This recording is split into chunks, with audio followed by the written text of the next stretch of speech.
gotta stick around, cocaine.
She don't like cocaine. Hey, welcome, ladies and gentlemen. This is the 113th episode of the Political Spotlight. I am your host, Kristopher H. Bilbrey. Welcome, ladies and gentlemen. Sorry for being a little late. We got out of the meeting. They cannot do that all year. They cannot do that all year. We'll get into that in just a moment. Hey, folks, if you could, please do me a favor and see all of this stuff over here. If you're watching on YouTube, please hit the like, hit subscribe, hit the bell. I want to be Anthony Fontano. Like if you like, hit the bell as well, and comment too. I need to come up with something really cutesy to say. I hate that stuff. I hate YouTube for that very, very, very reason. But if you're here on YouTube and you have not liked it, please like this comment, like this video, whatever it is. I don't know what this is. Like the video, like other comments, hit the bell so you get notified when we are live. That way you don't have to worry if we're on at 9 or we're on at 9:15 or whatever. It just gives you a notification when we go live. So that would be fantastic. All right. That's out of the way. I hope some people are going to jump on here because some people should be wanting to see what is said. Tonight was the first night, the first council meeting of the year 2024. It was the first night of the term, the 49th term, the 49th council, the sitting.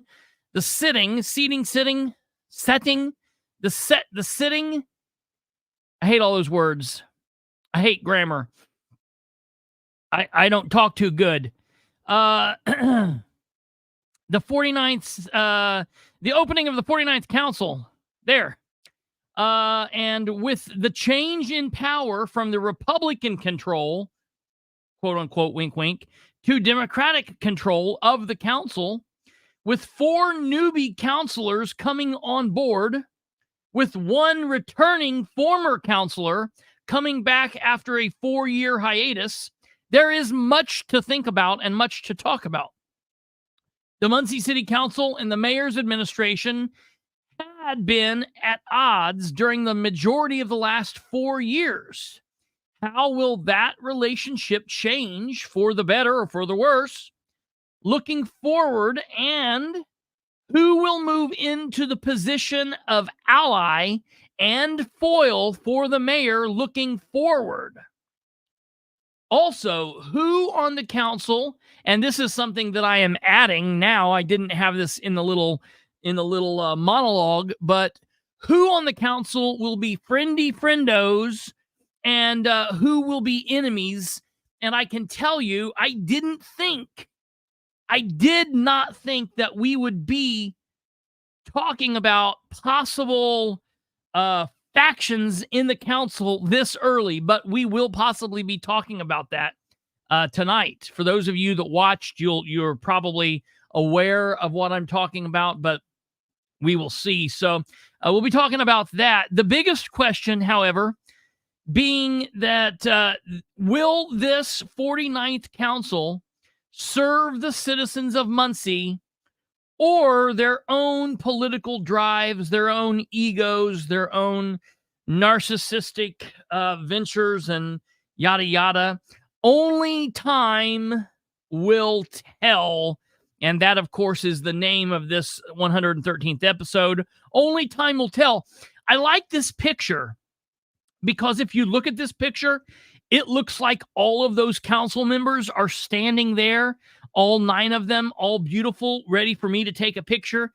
Jeez. But really, that is 2 separate photos that I merged together. And what's really strange is, like, in the photos, Green, the man on the far left behind Nora Powell, in the photo, he is standing shoulder to shoulder with Dan Ridenauer, who is also standing shoulder to shoulder with Rose Selvey, and she is standing shoulder to shoulder with Dale Basham. So it's left to right: Green, Dan, Rowe, and Basham.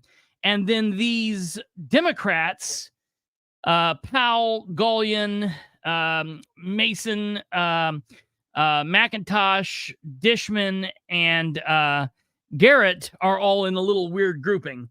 So I took a couple different photos and I cut Rowe out by herself and I put it in that awkward hole.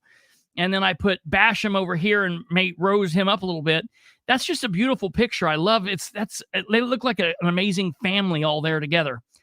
So Audie will be joining us. He is moved to the role of contributing what is he? What is he? I forget what I called him. A contributing correspondent. And more importantly than all of that, Kate is back. So things will run normally.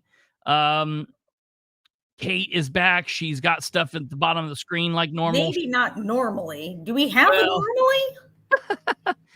Yeah. Hey, and we have a special request. You're supposed to wave, if you would, and say, "Hello, Pauline."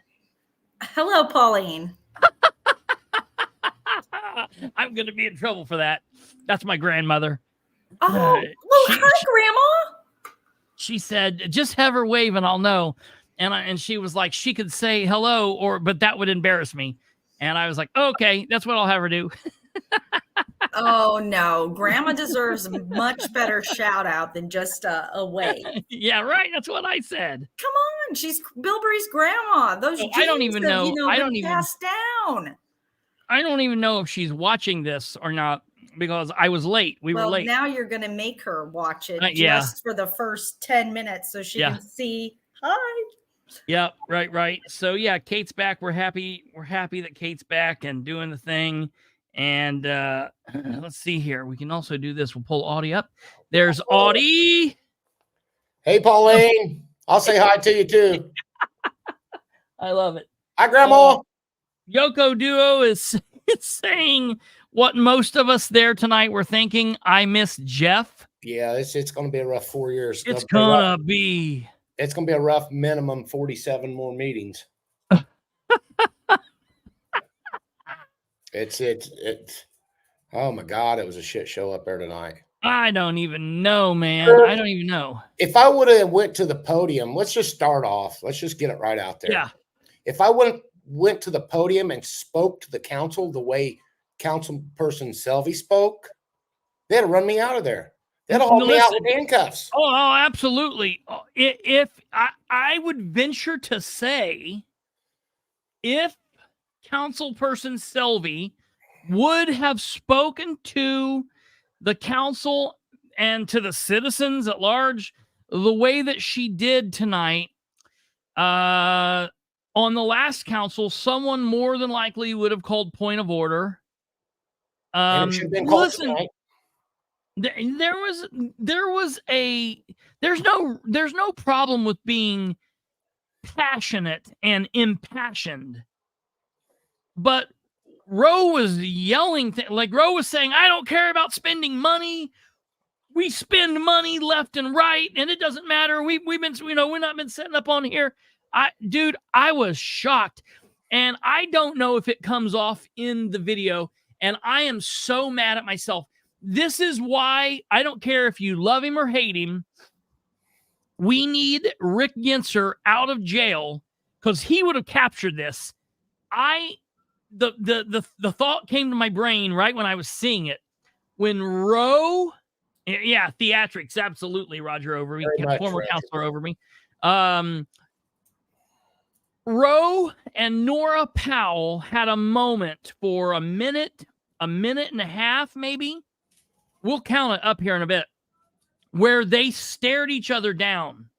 They stared each other down. Like I've watched like hardcore gangbangers look at each other the way that these two women were looking. And I'll tell you, Roe broke away. You don't get in a staring match like that. That's childish. But if you're going to, you can't be the one to look away. Well, we had a lot more tears tonight too. Miss Selby, yeah, we did.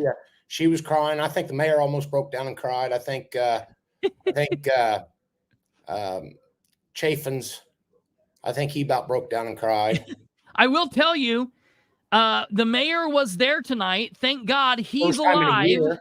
First time in a year. He's alive. He's alive. He's alive. Let's just get over it. Spending $8 million. Yeah, that sounds conservative. Man, you guys were right. All last year when you guys were telling me that she was actually a Democrat, I do agree with you. No, she's not. But anyhow, we'll get to the first half of the meeting, or the first 3/4 of the meeting. There wasn't nothing going on. Yeah, well, there was. There was a little spat with Roe and Nora over the appointing MRC people. Hey, and did you watch what Nora did? Nora brake checked her real hard. She's like, well, can we make a motion for this and we have to vote on it? And they were like, yes. And Nora said, I make a motion to that we don't do it. Yes, that we put it off till next month. This is the problem. And I almost said this when I went to the podium at one point tonight. I said, there's an old adage that you measure twice and cut once. And I almost was going to say, and there's a Steve Gaddis quote that said, or actually a Bill Gaddis quote rather, that you have 2 ears and 1 mouth and you should listen twice as much as you talk. If Roe would have been listening more than talking tonight, she could have one-upped Nora, but Nora heard what Roe asked, and then Nora said, I beat you to the punch. And she did. Listen, I got to give it to Nora. Nora was on it tonight. But the VIP from tonight's meeting, in my opinion, was Sarah Gullion. Sarah Gullion was the VIP. They were talking about tabling Resolution 1723. We'll get into that in a minute. And they took it off the table, which was stupid. They should have never done that. I'm mad at Dishman for doing that and a couple others. It was kind of stupid.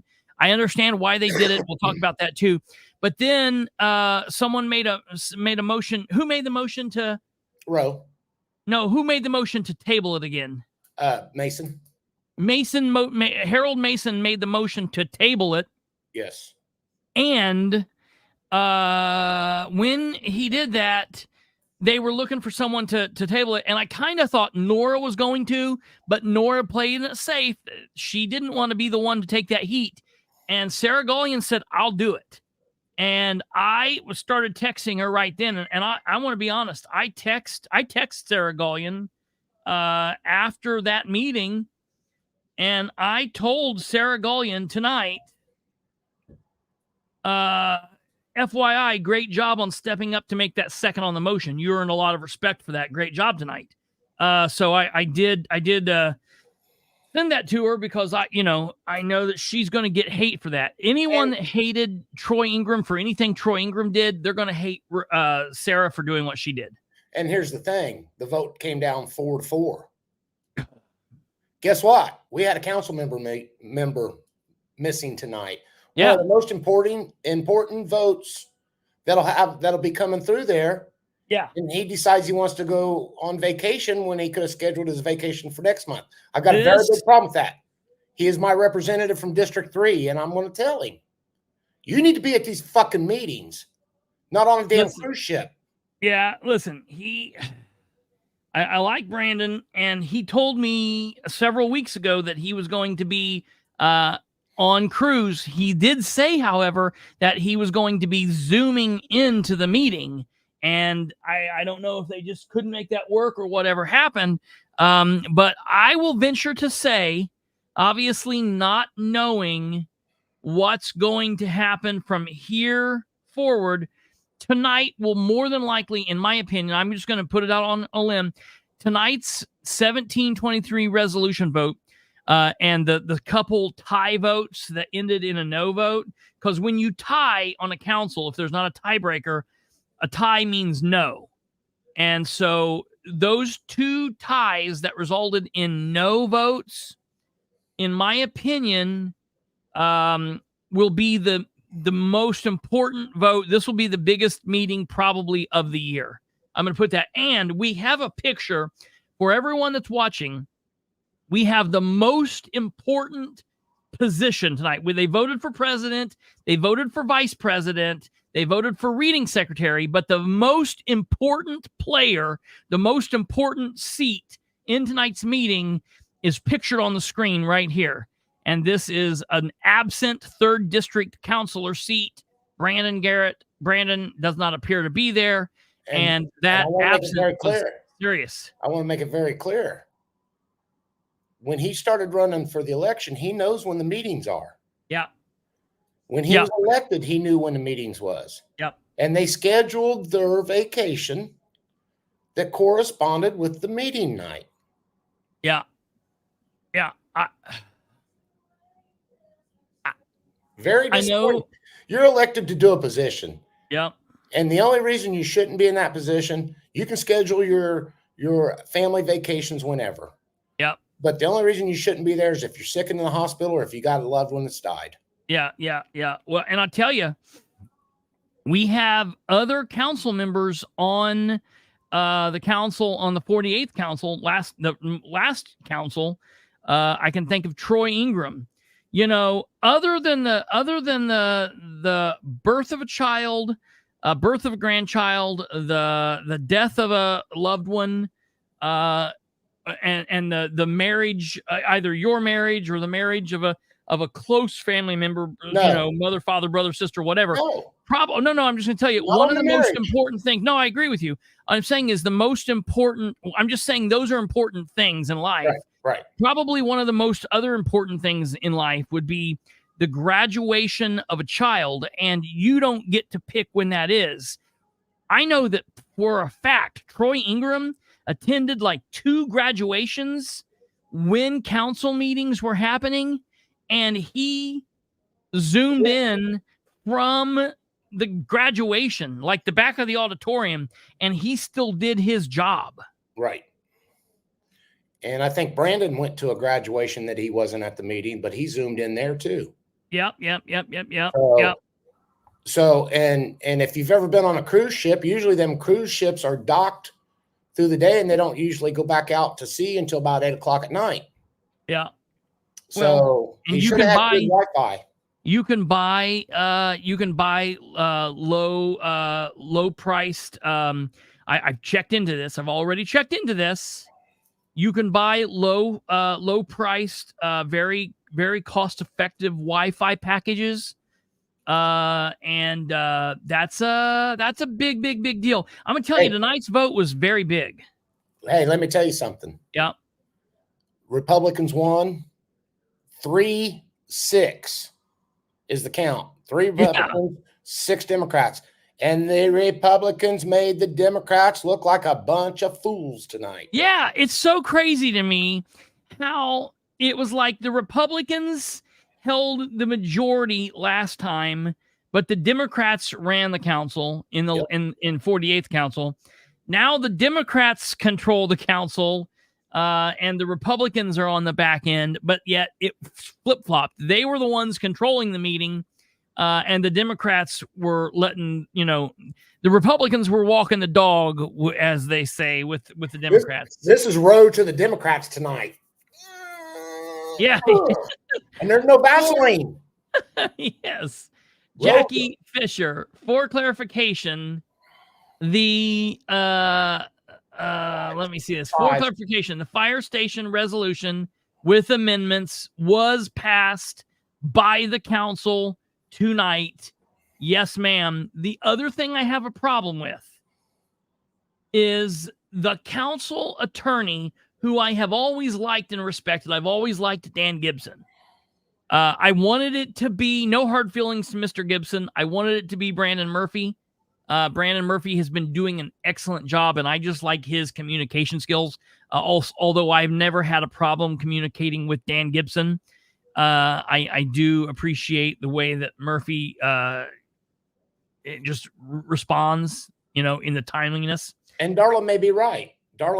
She put on here, is there a chance that he didn't want to be there to vote on this, Brandon Garrett? So, I'm not going to say who, but somebody said that. Somebody said, that's very intuitive, very interesting, Darla.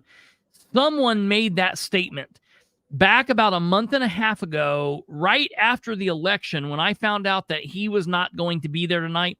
I was actually told that Brandon was not going to be at this meeting because he did not want to vote on the president, and that this is how there was some moving and shaking that was going to be going around, and whatnot. So I've been thinking about it.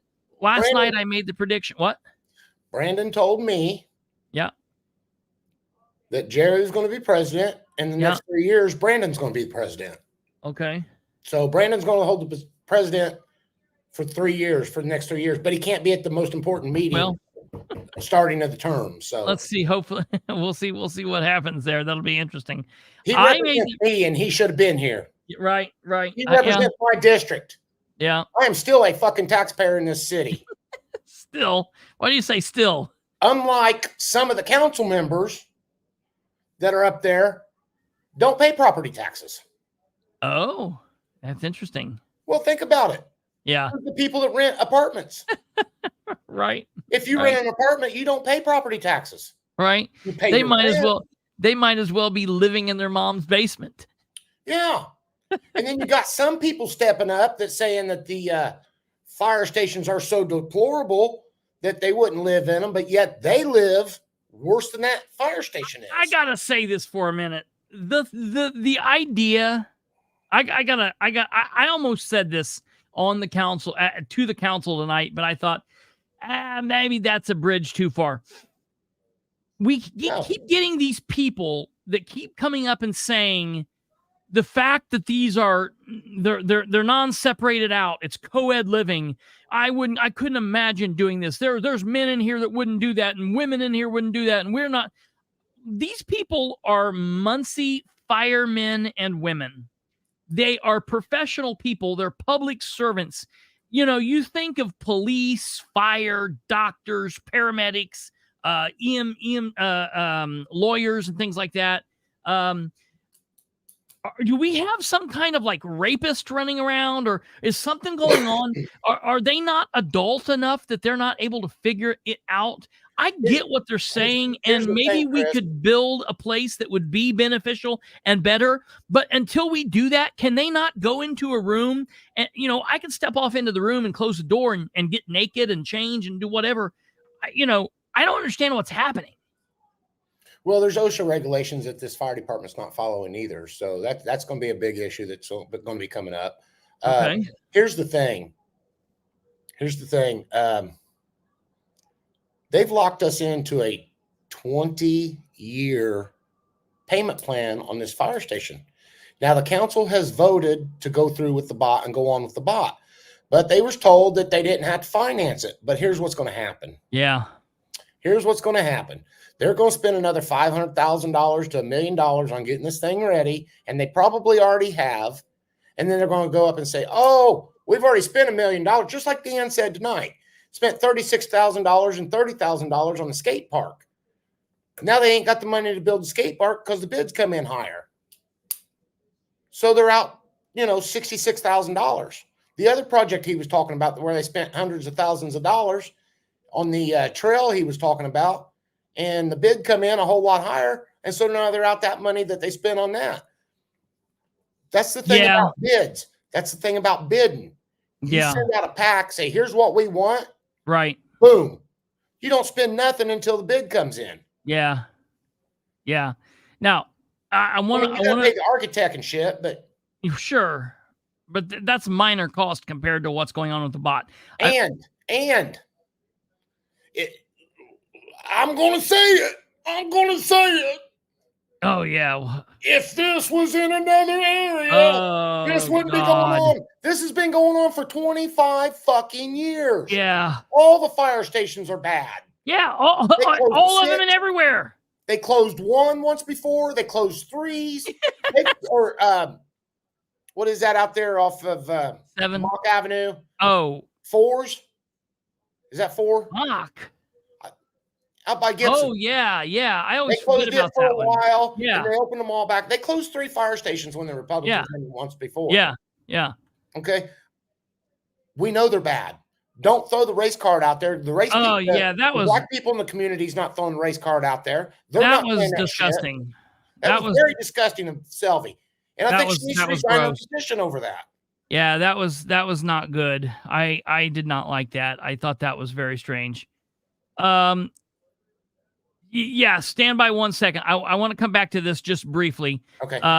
Because you're fine. A couple people said, and I just want to clarify, a couple people said the men and women do need separate sleeping quarters. Absolutely. That's just common sense. But folks, I've been inside.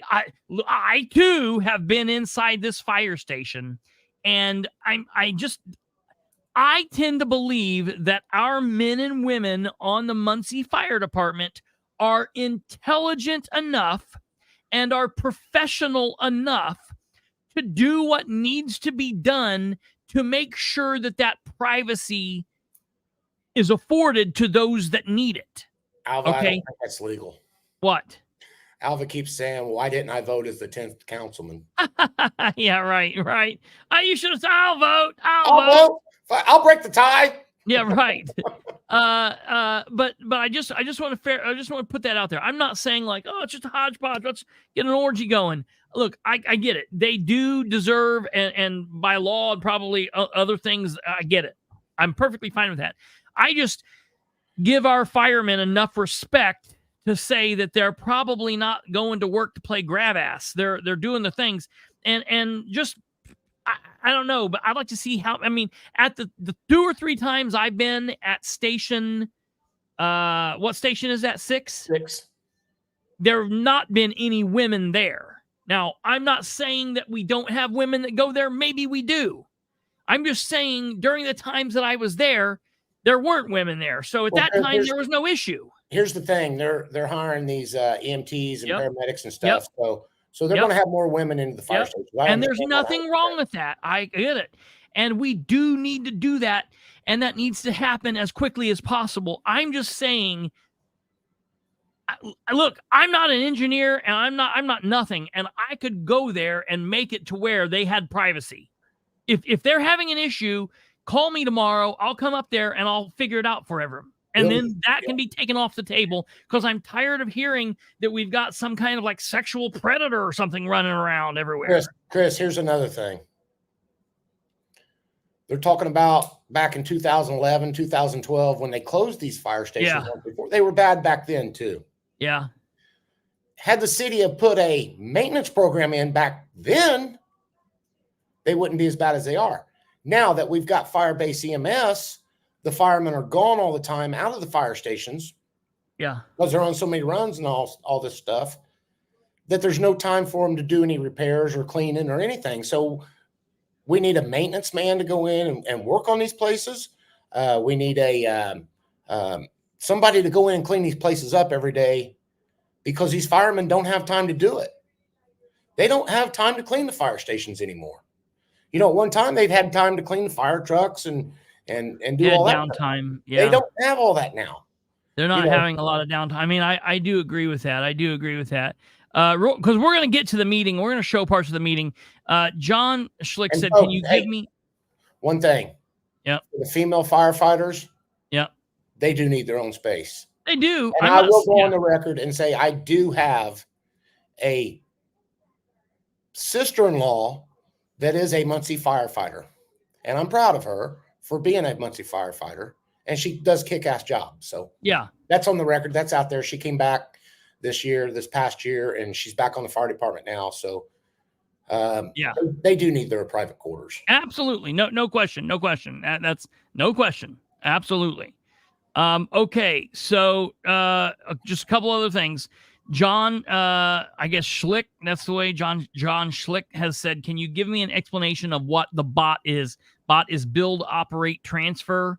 To my knowledge, it's just a different way of the city doing large capital projects. Instead of bidding projects out, they can basically go through a situation where they pick a person, give them the job, and it's done in a different way than going through the standard operating procedure of bidding a job out and having everybody bid on it, and you pick the lowest responsive bidder or the lowest responsive bidder or the next in line that is most responsive, I guess, the most qualified. And it is leased. The building is leased for 20 years until the city of Muncie pays for it. Pays it off. Yeah, it's just, and it will be setting on city park property. Yeah, that's insane. So, we're gonna have a building sitting on city property that we're leasing for 20 some years. That's asinine. And here's the thing: that'd be like me owning my own property and having somebody come in and build a house on my property and lease it to me. Yeah, right. Yes.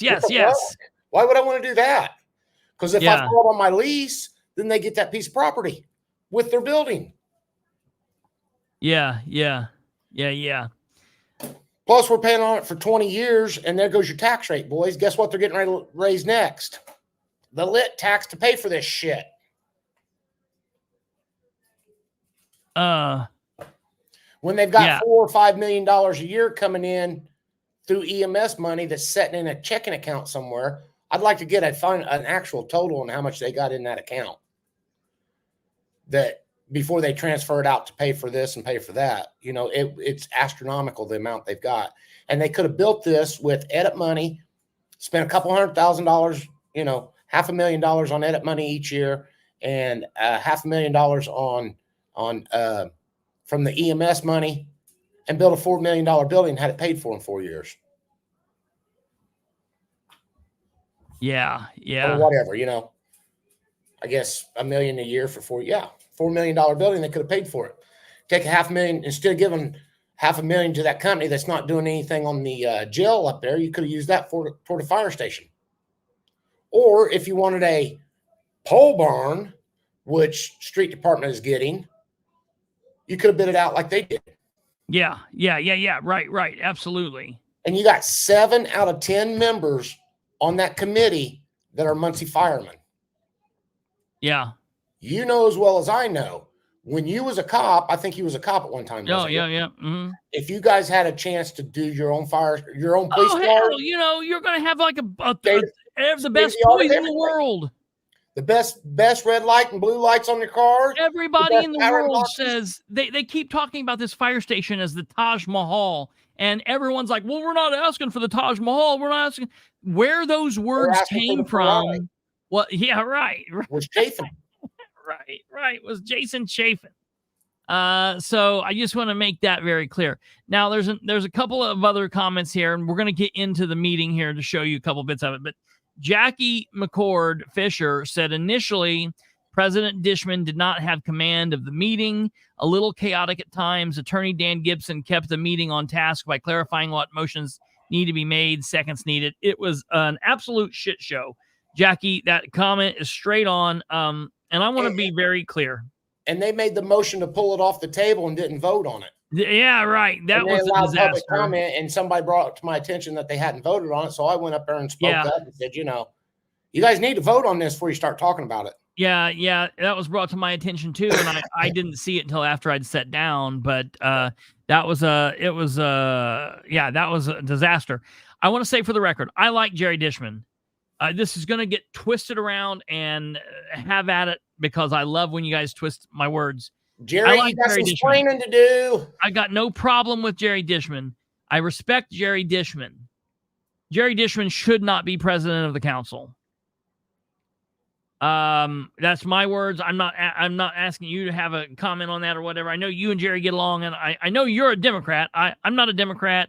I was sitting in this meeting and I thought, okay, oh my God, here it goes. Now all of the Democrats are going to hate me for the next 3 years, next 4 years. Like we just immediately flip-flop back and forth, which is fine. Whatever it is what it is.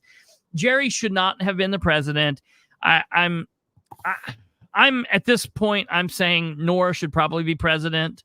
Oh, what are you doing? I'm being serious. I'm being serious. I think she would have had better control of the council. She would. Oh no question about it. She definitely would have had better control of the meeting. I stood up and I gave Nora an attaboy today when I stood up and talked on the thing when I talked about what she brought up last time. Now, in all fairness, it's a mind game going on here because I know she's going to be the good guy for a while and she's going to be on the thing. I mean, it's just going to be, that's just the game she's playing. It is what it is. It is what it is. She who shall not be named. It's just that, but it was chaotic. I also did not like how I felt though that there came a point in the meeting that it was so chaotic and no one knew what was going on that the council attorney got out. Yes. went to the mayor, started talking to the mayor, and he came back to the podium, and I felt as though he was trying to talk them in to voting for the thing. And I was like, I think he's out of bounds here. Yep. I think he's like, well, maybe I could explain it for you a little bit more and it would help you move forward. I don't necessarily want to hear that because that's not his job. Yeah, I think that then forced them to all then go along with it, and it was chaos. They got outplayed. That should have been the city attorney's job to do that. Yeah, and not the council's attorney. I also want to say this, that if Dan Ridenour would have shown up to any of the last year's meetings and spoke with as much passion as he did tonight, I don't even care what it was about. Tonight, it's the first time, like, I was like, oh my God, his pulse has got above 30 beats a minute. Someone make sure he's doing okay. He probably had that throat thing that my grandmother had a while back and went out there and got that same shot of cocaine that she got at the hospital because he came in and he was on fire. He got up there and he spoke with passion. Yes. He almost sold me on it for a minute. I was like, oh my. And then I remembered who he was and what the deal was. And, I wasn't there for the bot. And then he said, oh, this ain't about the money right now. This ain't about the money right now. Yeah. The money's got to come from someplace, people. Yeah. We're not just going to win the lottery and here we go. Yeah. And then, and then you had the Dan addicts, Lindsay, Corey, Boy, Fink. Oh, they don't know what they're talking about. Yeah, I saw that. Tackett said, Lindsay, Corey, Boy, Fink. Tackett said, I said, Audie, you don't know what you're talking about. And Tackett said, he doesn't. He's a ditch digger. His brother might know. And I'm like, okay, slam Audie all you want.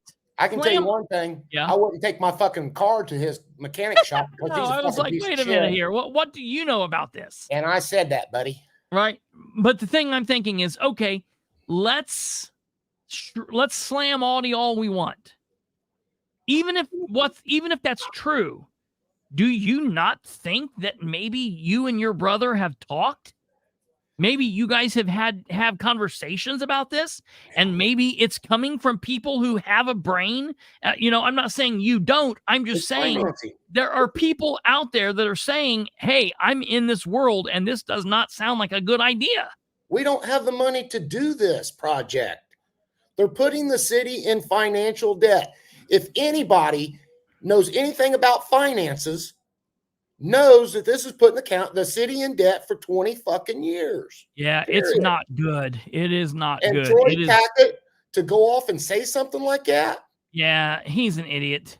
That's I'm shocked. Come get it. It's right there. Yeah. All right. Can you hear me? Yeah.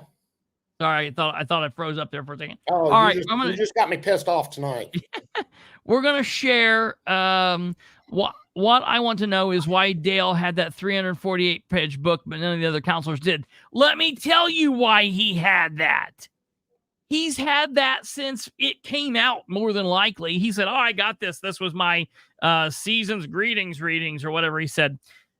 Look, all he did, I actually wanted to go up and see if I could find the zipper on his body somewhere and unzip it, and it was still Aaron Clark under there. All they are is that he is Aaron Clark 2.0 or Aaron Clark -2. I don't know which way. He could be worse or better, but he's going to be there to sing the praises. Does Dale have a cousin that needs help too? Yeah, I think it's Greg Martz. Oh, okay. By marriage. Yeah. I love affair.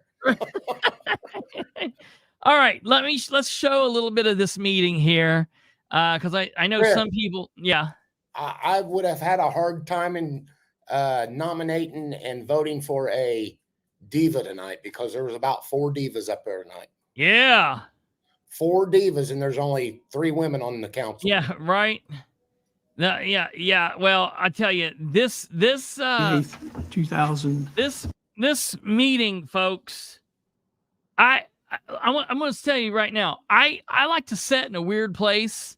I used to go and I'd sit in one specific area. I'll be right back. Hold on a second. Oh yeah, you're fine. You're fine. But I used to go and I sat in a specific area. But I quickly learned that if I set someplace else, I get a little bit more information because there's more than just what's going on at the podium and up at the council seats. Okay. And I overheard the deputy mayor actually say tonight,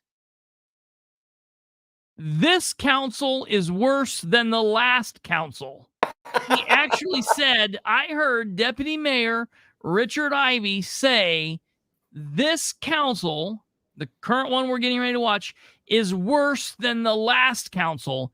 And I was like, oh my God, that's the first thing in a long time I'm going to agree with Richard Ivey about. Now, look, it's a first meeting. They're going to get better as it goes along. It is. I'll tell you, though, the 48th council wasn't this sloppy on day one. I mean, this was a lot of chaos tonight. And they had Polk running the meeting, and Polk was running it. And 24 city council. What? I just feel this council so far has no respect for each other.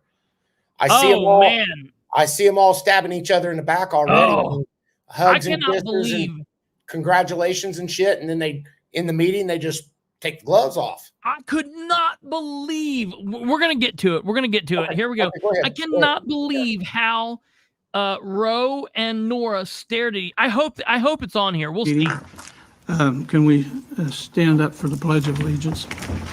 Audie had to start saying the pledge because no one knew what was going on. Nobody knew what was going on. Yeah, they're like, can we stand for the pledge and just stand here? I was like, we're going to stand here till we're dead. What's going to happen here?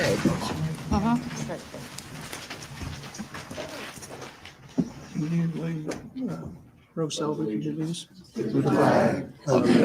You couldn't hear it here, but in the meeting, Audie Barber got us started, thank God.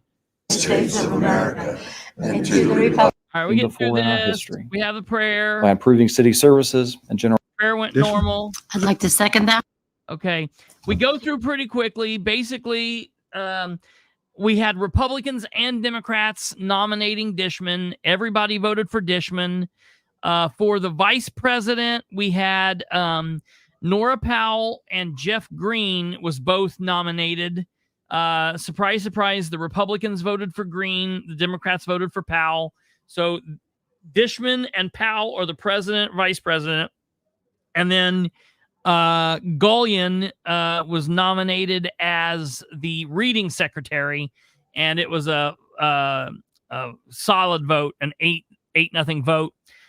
And then came the vote for the council attorneys, Murphy or Gibson, and Gibson won 5-3. And so that's what that was. We'll get through this real quick. That's pretty much how all the votes went for the first 4 votes was 5 Yeah. Who you're voting for? Democrats. Yeah. Roll call, please. Anyone else? Now we come to our council attorney. Do we have any nominations? Okay, they're still doing that. And this will be filed. Okay, and Sarah Gullion did announce before the vote that she was filing a conflict of interest because she does work in her day job as a paralegal for council attorney Dan Gibson. We've talked about this. I am of the belief that she did not need to do this, but her doing it again just gets an applause in my book.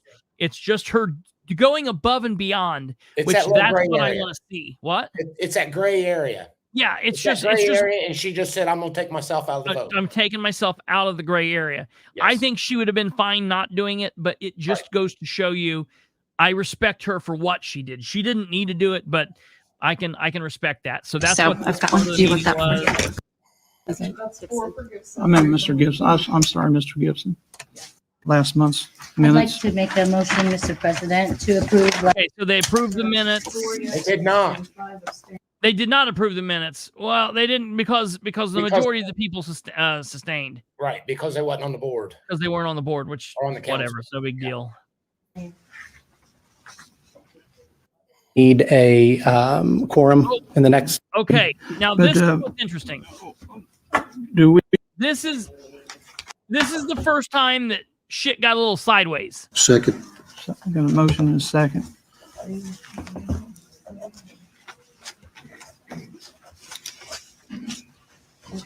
Roll Are call, the camera's please. got to focus that bad, or is it just my eyes? It's their camera.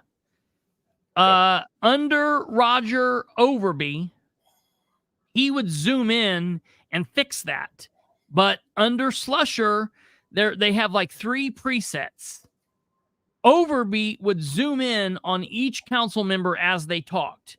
He would pan it to the middle camera. He would pan it to the left camera. He'd pan it to the right camera. He would make it interesting. He would pan it on the face of the talker at the podium. Under Slusher, they have like 3 presets in, and that's what they use. Okay. And if they're out of focus, it is what it is. They don't care. Yes. Ms. Selby? Yes. Mr. McIntosh? Yes. Mr. Green? Yes. Ms. Powell? Abstain. Oh, that brings me to my point at the end of the meeting. So I got to write that down. Ms. Gillian? Abstain.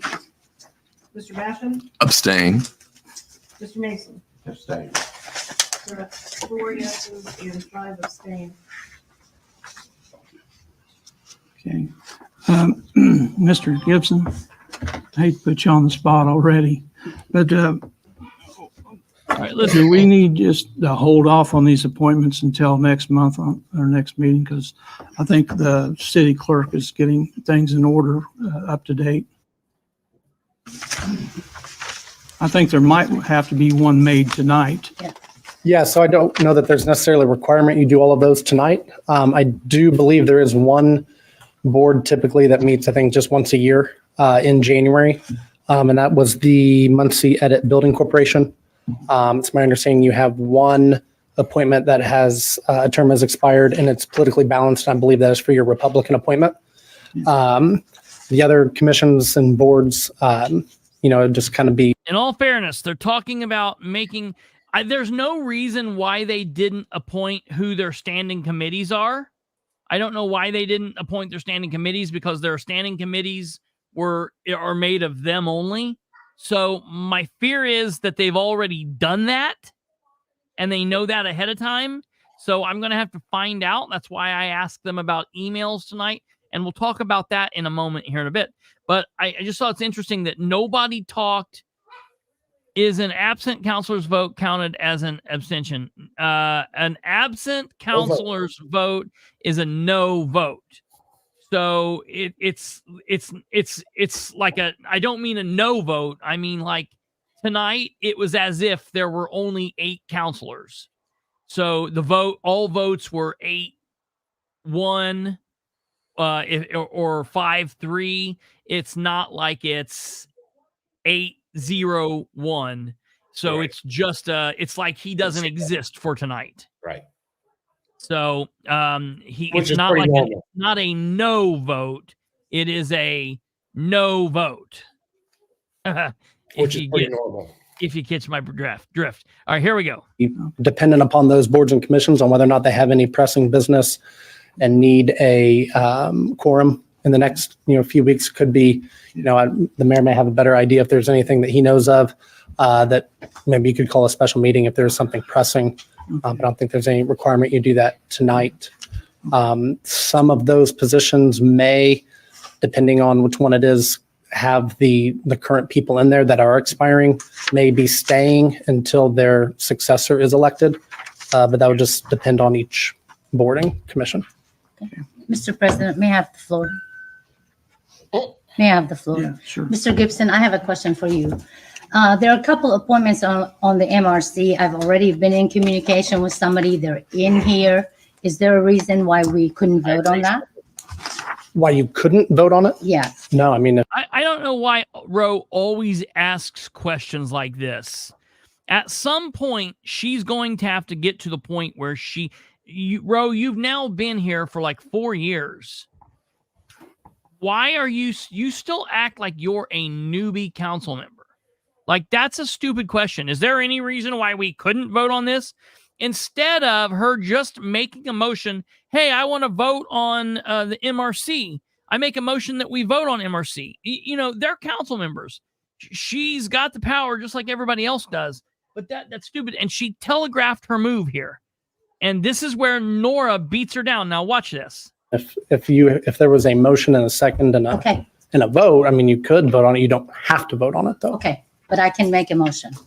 Correct. I mean, I think you would So she's like, I can make a motion to vote, which is what she was telegraphing that she was going to do. Watch what happens here. need to open nominations for anybody. And if somebody wanted to postpone that, they would have to make a motion to postpone that as well. Mr. President, Nora just spoke up. She said, Mr. President, listen. I'd like to make a motion that we postpone that. Nora just undercut Ro and beat her right to it. Her legs right out from underneath her. This is a lesson, Ro, in listening more and talking less. If you would have just made the motion, it would have been all right. Ask your attorney before you come to the council member or to the council meeting. Can I make this motion? Yes, dummy. All right, here we go. Those appointments until we have an opportunity to alert people within our districts and within the community that those positions are available so that they can submit letters of interest. We just got this list this evening. And I made that motion. Yeah, I think just to be clear, all boards and commission appointments. No, sir. I just for the MRC, just Gotcha. for all the boards and commissions. Actually, I think there's only one board that, like you've said, that needs to be filled this evening. Okay.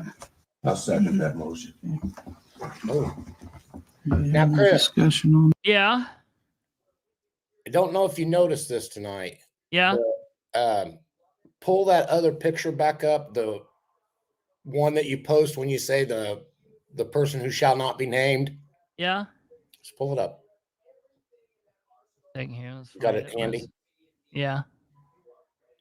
See how red her face is in this? Yeah. Go back to the council meeting. Okay. Her face was so red tonight. I don't know if her blood pressure was up, but she was. No, I'm telling you, it was Ro. Ro done that to her? I'm telling you, her and listen.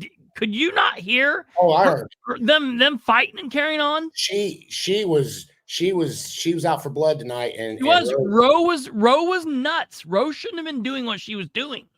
Yep. Ro was in the wrong. And I don't understand. Now, there's supposed to be a little decorum in there. If I ever get up on there, I'm not going to be like Ro did. Well, who knows? I just don't think that you. We'll hear. We're getting there. We're Yeah, getting there. we'll get Here we go. Yeah, we need to have a discussion. Yes. Motion on the floor. Let's vote on Go ahead and vote. Are you? it. Got a motion on the floor. Okay. Mr. Green, Yes. This was so Mr. nuts. Mason, Yes. Mr. Dishman, Yes. Mr. Basham, No. Mr. McIntosh, Yes. Ms. Gillian, Yes. Ms. Selby, No. Ms. Powell, Yes. and you're. So that was a 6-2 vote. Yeah. Green even agreed to table that. Yeah. He did. That's just 2 no's. Next month, we'll have a vote on the boards. Right now, I'd like to, on the Edit Building Corporation, I'd like to have a motion to keep Andrew Pop on that. I'll second that. Oh, it was kind of interesting that Dishman made the motion to keep Pop. Of course, we saw Dishman and Pop duke it out in last year's election, and at times it kind of was a nasty campaign. There But were here's the people. thing. Yeah. That's a Republican appointment. So Right. so they couldn't, Sure. unless the Republicans put somebody else other than Pop up. And, Sure. and they didn't. So Sure. Okay. All right. So that's a good. I'm surprised they didn't, honestly, because we know how Right. the Republicans feel about Pop. I'm kind of surprised they didn't. I'm But- glad that whatever it is, but what it is. still, but- yeah, I don't know that Jerry actually made the motion. He said he would entertain or whatever he said. Okay. Yeah. That's a good possibility. That's a very good then- possibility. Nora just went ahead and seconded She what Jerry seconded it. said, because when Jeff used to do that, he said, "I'd like to entertain a motion." And Yes. somebody would say, "Well, I make that motion." This council did not do that tonight. Yeah. Right. I mean, he's just suggesting because he's running the meeting, Yeah. and that's what he's supposed to do. Right. I would open that for any other nominations. Yeah. Is there any other nominations?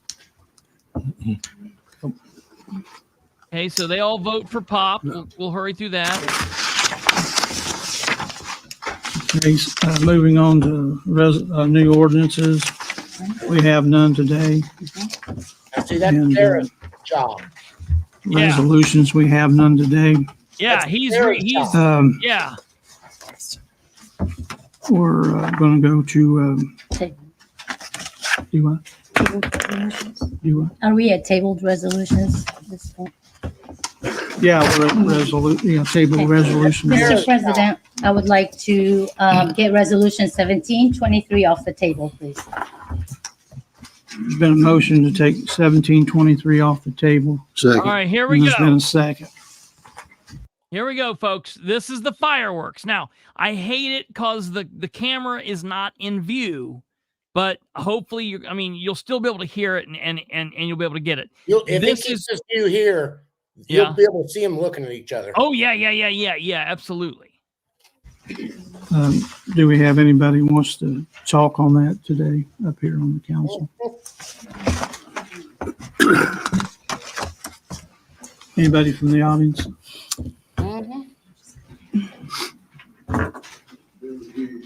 Go ahead. No, go ahead. All right, there's a lot of people from the Good audience. evening, you all. I do apologize for my apparel, but congratulations on your appointments. I would like to speak on behalf, Marshall Farmer, owner of Midas. What? What'd you say? Did you see this guy over here when he said I apologize about my apparel? I'm like, what the hell? You should you have been there in tails? I mean, you're wearing the same thing that the rest of us are wearing, dude. What should suit or something? Yeah, right. What should you? He thinks he should have shown up like the park superintendent. Well, here's Good another Lord. thing, Chris. Let Yeah. me point this out. Yeah. I thought we was at a funeral because 7 of the 8 council members were all dressed in black tonight. Right. On MLK. What? I thought we was at a funeral. I would like to speak on behalf of a new fire station. Okay. I so think this that guy is a business when I owner drive in by the there area. multiple He wants calls, him to do it. Okay. He wants him to do it. Audie Barber gets up here. We'll let our Audies go. Good evening, new council. Audie Barber. I spoke with most of you guys about this bot. I've talked out about the bot for the last year or so. The problem with the bot is everybody knows we need a new fire station over there. That's not the argument. The argument is how we're going to build it. And when we enter into a bot agreement, we're going to spend upwards of $8.5 million to build this building that will be owned by somebody sitting on city property. There are other ways of building this fire station. They can bid it out like all the other buildings have been done. The city bid out a new sign building to store the signs and stuff in. They bid it out. It was not under a bot. I just think the bot is just too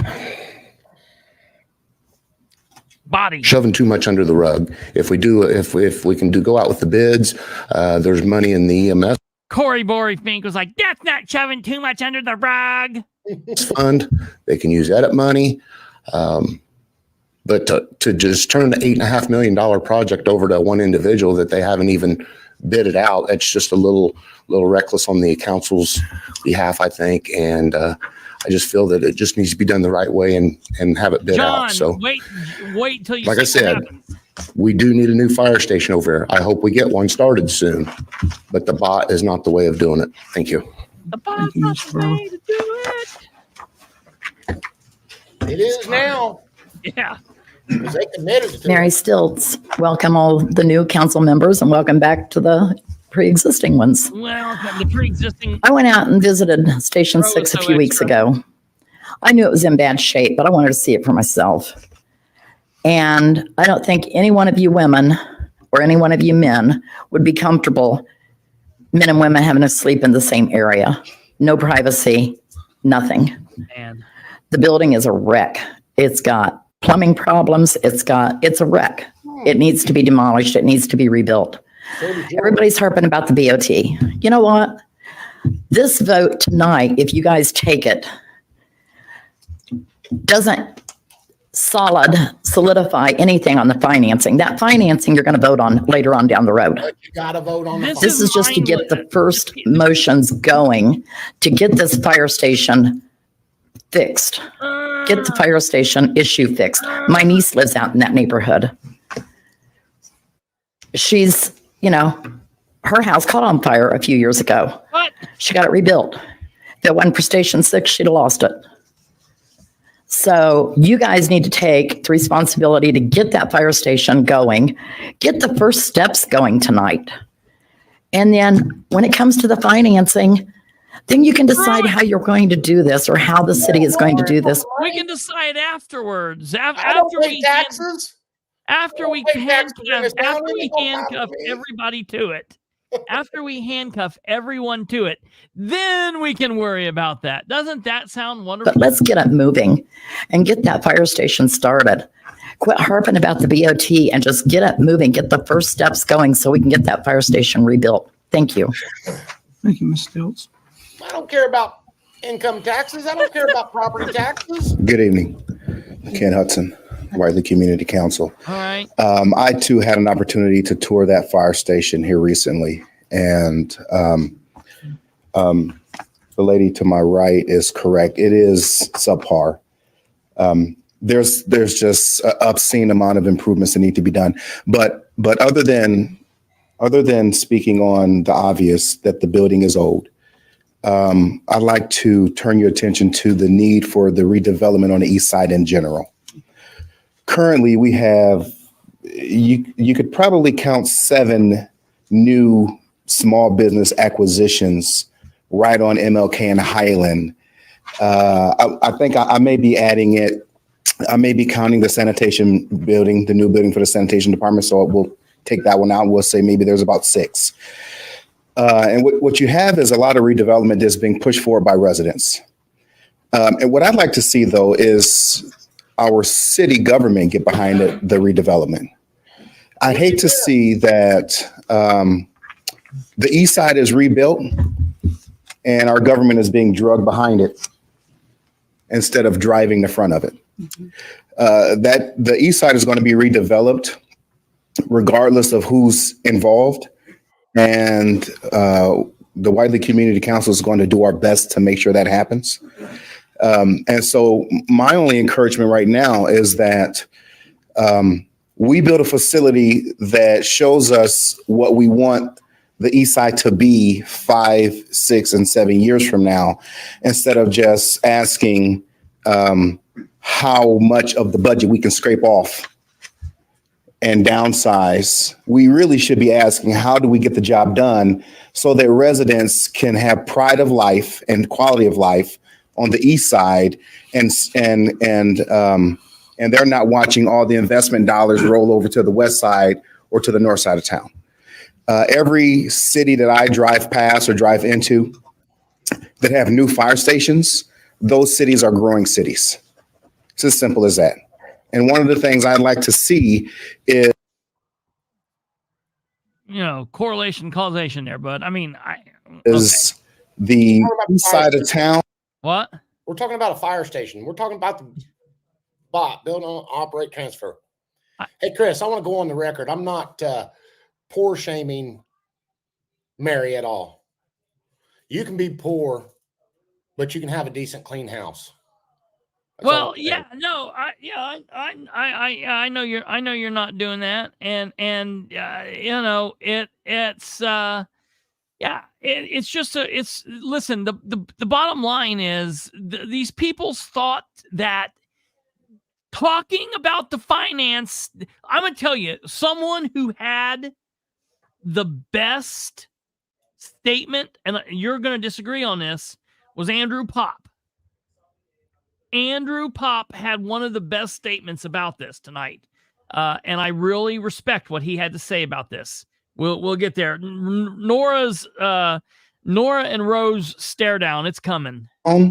Look, unless you've been to the station, the description that we've heard in council and the presentations that we've heard, it doesn't do it justice. You'd have to actually, and I'm hoping that each of you will actually visit the station, because it wasn't until I went there and saw it for myself Well, great. I agree with this guy. I agree with Frank Scott. That means they should table it and go there. They can't vote on it and then go. That would be stupid. If you're going to vote on it, you don't need to go. Just vote on it and be done with it. But if you're going to go, table it and then go back.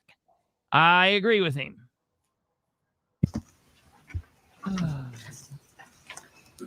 Kristopher Bilbrey, welcome to the council. I want you guys to remember that along with being the fiscal body and the legislative body, you are also probably most importantly the representative body. And at the last council meeting, one of your council members, Ms. Powell, stood here and asked for the council that was before you not to vote until more could be learned about this, until you guys took your seats. And I thought that was an excellent ask, and the council did the right thing in tabling that. I'm more than aware that you guys have had meetings with the administration. However, you guys are a stopgap between the administration and the citizens. You guys, while you might know a little bit more information, we still have not had the second meeting that the last council stated that we would have. I don't know what's going to happen with that. I've been trying to look into what's happening with that. There are still a lot of questions that were left on the table. You've had multiple people here asking you guys to go and inspect this fire station. Well, you're not going to be able to do that if you vote on this now. There's an old adage that says you measure twice and cut once. I feel like over the last 4 years, this administration has cut, and then there's been people that came back and said, hey, we need to measure now. And that's not the appropriate way to handle this. Everybody agrees that a new fire station is needed. if you guys vote on this, the firemen are not going to be staying in a brand new station tomorrow night. I am not asking you to postpone this for months or years. I'm asking you to postpone this until a little bit more due diligence for the public's sake can be done. You're not voting up there on behalf of your thoughts or on behalf of the thoughts of the firemen. You're voting up there on your thoughts, the firemen, and the citizens of Muncie. And multiple of those citizens have asked you guys to let us know what you're doing before you move forward. Simply put, thank you. Thank you, Mr. Bilbrey. Wait. Did she flip her hair while you were talking? No, and in fairness, she listened. I felt like she stared at me the entire time. There were a couple times that we like locked eyes, and I felt like she listened to me the entire time. I feel like they all did. I mean, I always felt like they did a very good job of that. The council before did a good job of that. She didn't 8 years ago. 8 years ago? 4. 4 years. Well, 4 5. plus years ago. 5 years ago. 5 years ago. But she did tonight, so I will give her that. Okay, so and I there will give was her no that. hair flipping. No hair flipping towards me. Okay. Not tonight. Right. Good. Yeah. Also, Yeah. No comment. Catherine, I'll just tell me who the president is. Tell me who the president is, and I'll just get his address, and I'll give my address as his, and Audie can give his address as the vice president. Let me know who they are, and we'll get that figured I out. can tell them that state law doesn't require me to give it. We can look up their mom's address. Yeah. We can give their mom's address. All right, here we go. Wayne Scaife. Now, I was born and raised in Whiteley, and we all know there's a need. I believe the consensus is the fire station looks horrible. We all know that. We need a new one. I'm playing these guys. I'm playing the last couple people to give pro and con. We've heard from people speaking for. We've heard from speaking against. We've heard from people that are men. We've heard from people that are women. We've heard from people that are white, and we've heard from people that are black. And the one thing that I can tell you is there are men, there are women, there are white people, and there are black people on all sides of this. So I specifically wanted to do that because Roe, in my opinion, attempts to make this a racial issue.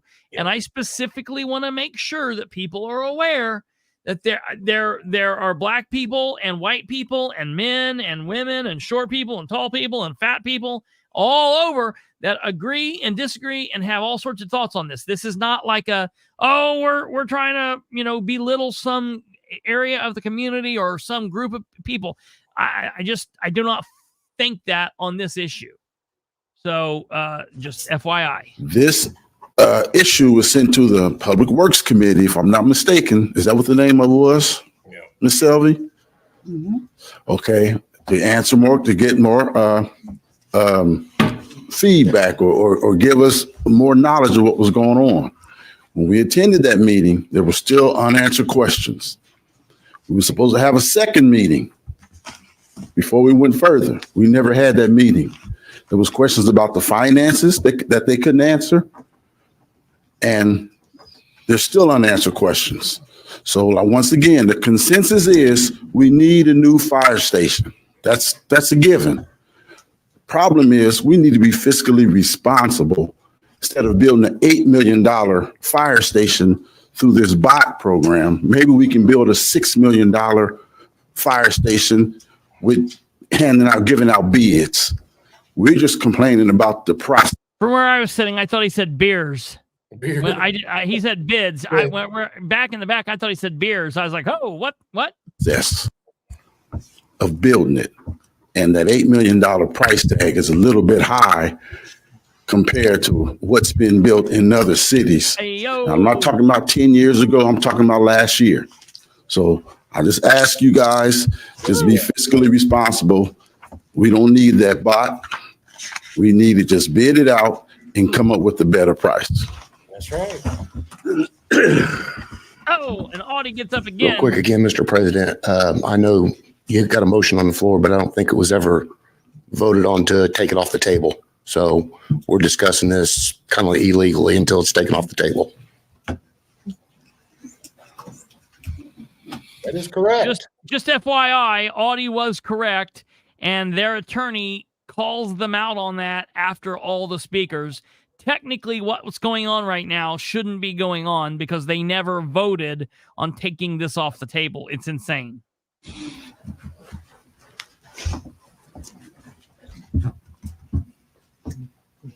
Hello to all the council members. Congratulations on your appointment. My name is Gary Moore. I'm the principal at Longfellow Elementary School. And for me and for us, I've been there in a while. X amount. All right, here Welcome, the mayor is. new council members. I got a chance to welcome all of you earlier. I just want to go over a couple of things real quick. And first of all, this is about I'm just going to give you some examples. We can use the BOT process, which is build, operate, transfer, or we can use design build. I'm just going to give you the reason using a BOT on the higher end developments is helpful for a city, especially a city that the finances are a little tight. But they don't have the money to build it. I'll just give you a couple examples. Ball State and the city of Muncie have been working on an arts and cultural trail for several years. We know it's going to go down. We want it to go down University. We put together some money. We raised some money from Ball State. We raised some money from several foundations.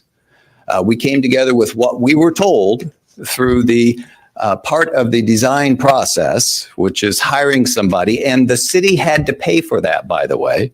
We were told it would cost X amount. We put it out to bid. This is all in 23. Put it out to bid. When the bid came back, it was $2.9 million more than that. That's because your The result was we ended up not being able to do it at all. So that's the risk of the city doing a design build. You design it, you spent the money. We spent money to Yes, John. design it. We got estimates on what it would be when it went to bid. It came back much, much higher. So much so that we're not doing it in that format. Now, I will admit that we have since put it in Ready 2.0, but we have no guarantee those funds will come in. If those come in. There's that money that he was talking about at the MRC a couple of weeks ago, Kate. All that big money from Ball State and the state. Ready 2.0. And then some of that may get done. Another example, and this is one that's sitting around now still. We had worked with a neighborhood. We had worked with a group of skateboard enthusiasts for a skate park. They had a design that they had put together years and years ago, and they had been working to raise money off of that. So we as a city, the previous council and myself, we worked together and we put money aside based on what they told us that it would cost to build. We put money aside, which. What? Yeah. There's his first mistake. We put money aside based on what this community organization told us it would cost to build instead of, getting our own estimate done. Because we're idiots. Yeah. Listen to Stumblefoot. This is the first time I've heard Dan use his boy voice.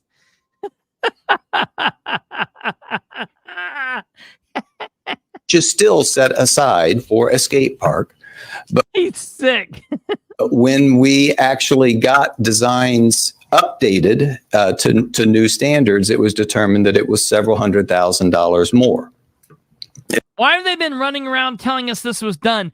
I thought the reason that this was pushed off for so long is because it was in a floodplain and we're waiting on DNR. Wait a minute. He discusses that here in a minute. All right. It went from 300. What?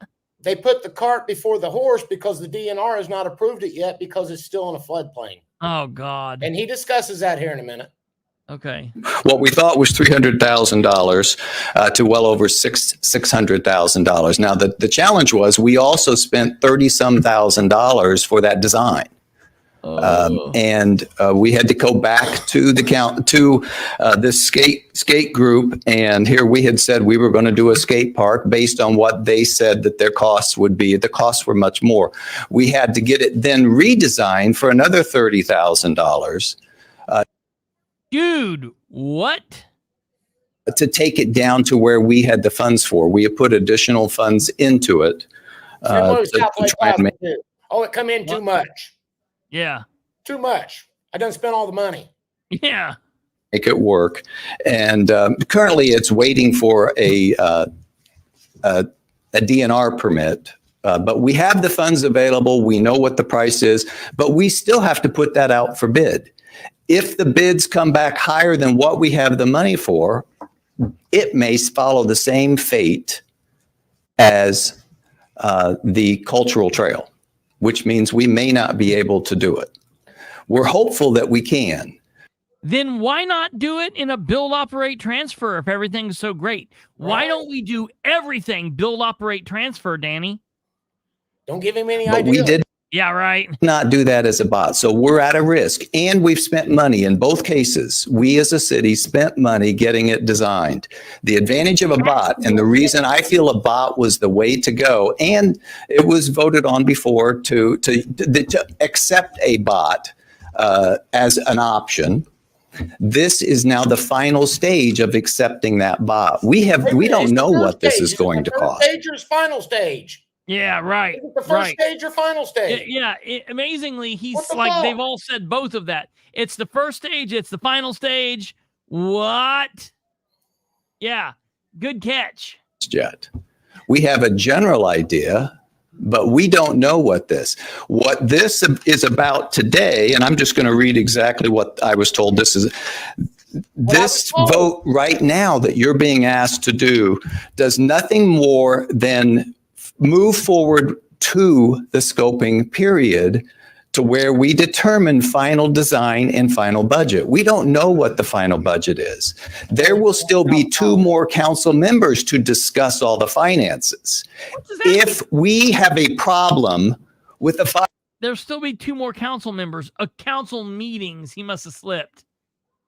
Because I don't know what that means. There'll be 2 more council members. He must be meaning 2 more council meetings. Yes. fire station, it's my responsibility as mayor, and quite frankly, your responsibilities in my mind, your responsibilities as council members to move that forward. We don't know what the finances are. The finances will be the next meeting whenever the budget gets complete, because we don't know yet what that's going to be. And then the following meeting, there's still 2 more council meetings where you can discuss finances. But the reality is the neighborhood wants this. The public knows we need it. The council members who have visited know that we need it. I've visited the fire stations, and I think we're going to have a couple firefighters come up next that are going to talk about those needs. There are plenty of needs. This is not about the financing. We don't know what those dollars are, but they can't put together that final scoping to come up with the final budget that you get to vote on in a future meeting until you say yes to finish this part of the process. That's all this vote is. So it's not about the money today. It is not about the money today. That's another day. That's another month. Another day, another It's dollar, about another doing million. the right thing Holla. for the citizens of Muncie. Thank you. Thank you, Dan. Vote for this today so I can spend $300,000, $500,000 designing the bitch. And then next time when we need to actually talk about the money, Yeah. I can stand here and say, but we already spent $500,000. Yeah. We really just need to go ahead and move forward Yeah, with it. that is- Otherwise, that money's just gone. Yes. Yeah, Yes. because by the time you put $6 million in on a fire station and the $500,000 to $1 million I've already spent, that's $7 million. What's another $1.5 million at this point? It's not my money. These guys ain't Republicans. Yeah, right. Rose Selvey is not a Republican. Dan Ridenhour is not a Republican. They're spending. Yeah. Study our fire. Yeah. Study our. on that committee. Here, he's a fucking piece of shit. I said, Dollars a square foot. You know what I love most? Or 7 What? fire stations going to cost 13 million. Audie, the Democrat, is saying that Democrats are the ones that spend money like this by pointing out that Dan is not a Republican because he's spending money like this. I love that. Thank you, Audie. I'm sorry. I just, maybe they're going to move far left. Who knows? I don't know what the hell's going on with these Republicans in this city. I don't know what's going on with and I want to be fair. I've skipped over the firemen. I've skipped over the 2 firemen because they talk for a very long time and they're saying the exact same thing that they said the last 4 times they've talked. Chris, if you want to go hear them, you can listen to them on the city council meeting. Have you already skipped over the park superintendent? No, not yet. Where he basically threatened the council? No, we're going to listen to that. Okay. We're going to listen to that. Troy. What'd Troy say? Hey. Hey, Troy. Good evening, President Dishman and council member. My name is Lawrence Robinson. I live at 4000 West Robinwood. This is Jeff's dad, Lawrence Robinson, living in Robinwood. My name is Kristopher Bilbrey, living in Bilbrey Wood. I like sat this guy. back here for 4 years, and for the last year, heard a lot of conversation about this fire station. Actually, it was started out as 2 fire stations. Listen to this. I have no doubt that we need a fire station at that location. I had a brother-in-law work there. I had another man that I know that still works there. I just want to throw some figures out there. In March last year, the president and the mayor's state of the city, he said he was going to build 2 fire stations, going to cost $13 million. By July, we had jumped to 18 million. Now, that was negotiated down from 21 million. So the difference between 18 and 13 million is 38%. They said that was because of the cost and interest rates going up. Interest rates shouldn't have anything to do with the cost of building. The actual prices that went up. What? It kind of does, because the contractors have to use credit to buy the materials. So the interest rate on their credit cards to buy the materials is going to cause the price of the materials to go up a little bit. So in 2010 it does and doesn't. In 22, the average building cost went up 14%. Average building cost went up in 2023 for 4.1%. Right. So that's 18.1% in 2 years, 22 and 23. There was a bot project that was built in 2023 that had 13,500 square feet in it. That building was built for $518 a square foot, or $7.1 million. That included the property that went on. This property was in the Geist area, and pricing is on property in Geist area could not be cheap. Yeah, that's for one sure. that we're planning, and again, I think we need it. The one that is planned at 6 has 11,500 square feet in it. 11,000. Good evening, and once again, congratulations, everybody. This is the fire chief. Asked me to meet you out there, and we spent some time. He didn't mention his name though either. Piper, if you need it. Yeah, right. But what I do know is, okay, here we go. New members I have on me all the time, and your team before us. When you think about history, regardless of how you view things, you're going to go down in history one way tonight, or when you vote next month, as whether or not you're a team that was great. Great at listening to all the individuals that came before us. What do you mean? And they listen to your own heart as well. I don't know all the particulars about what goes into building a fire station, but what I do know is that as a kid, we had many trips to fire stations through our schools.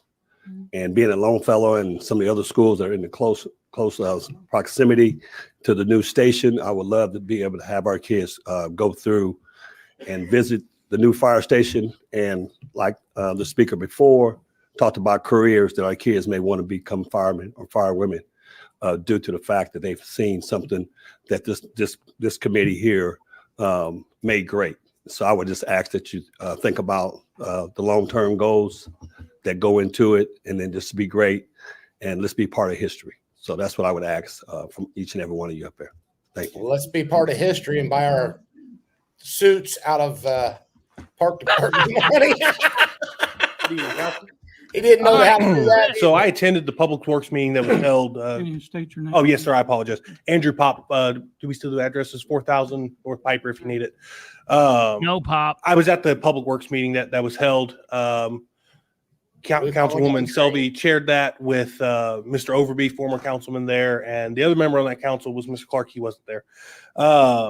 And there was a lot of questions that were brought up, and there were a lot of answers given. The fire chief came with maps and schematics and facts and data. It was all very, very good. But there was a lot of questions that weren't answered. There was questions about the language in the ordinance. Mr. Martz gave what I believe would be a satisfactory answer, but it was really for the new council, now that it's in your lap, to mull and decide what the case is going to be with that language. There was questions about who the city financier was going to be, because it's mentioned in the ordinance, I believe 3 times, or resolution, I believe 3 times. And that could be somebody who hasn't been appointed yet and won't be until this process started. There was about 10 questions that I had that weren't answered. It was the decision of the Public Works Committee at that time to schedule a second meeting. That meeting hasn't taken place. I can only assume it's because a new council was coming in and 2 of those members were rotating off of that committee. I went to that fire station. I know Mr. Dishman's been at that fire station. I was in the meeting. Nobody in the meeting or in the public has questioned the need for a fire station. We just got some questions that we were told we were going to get answers to that we haven't. Maybe the bot is the greatest thing ever, and it's the way to go. And maybe when we get to the financing, we'll find out that the financing is $8 million on the nose. Maybe it comes in less. Who knows? We can all be hopeful. Maybe we find out that it's not, and we go to the bids. But there are questions that haven't been answered, and this is a council that's been on the job officially. I believe today's the 8th day of the month. 8 days. So while I appreciate the need, and there is a need, I would hope that 8 days into the council, we're not ready to spend $8 million on a project that we're just digging our teeth into.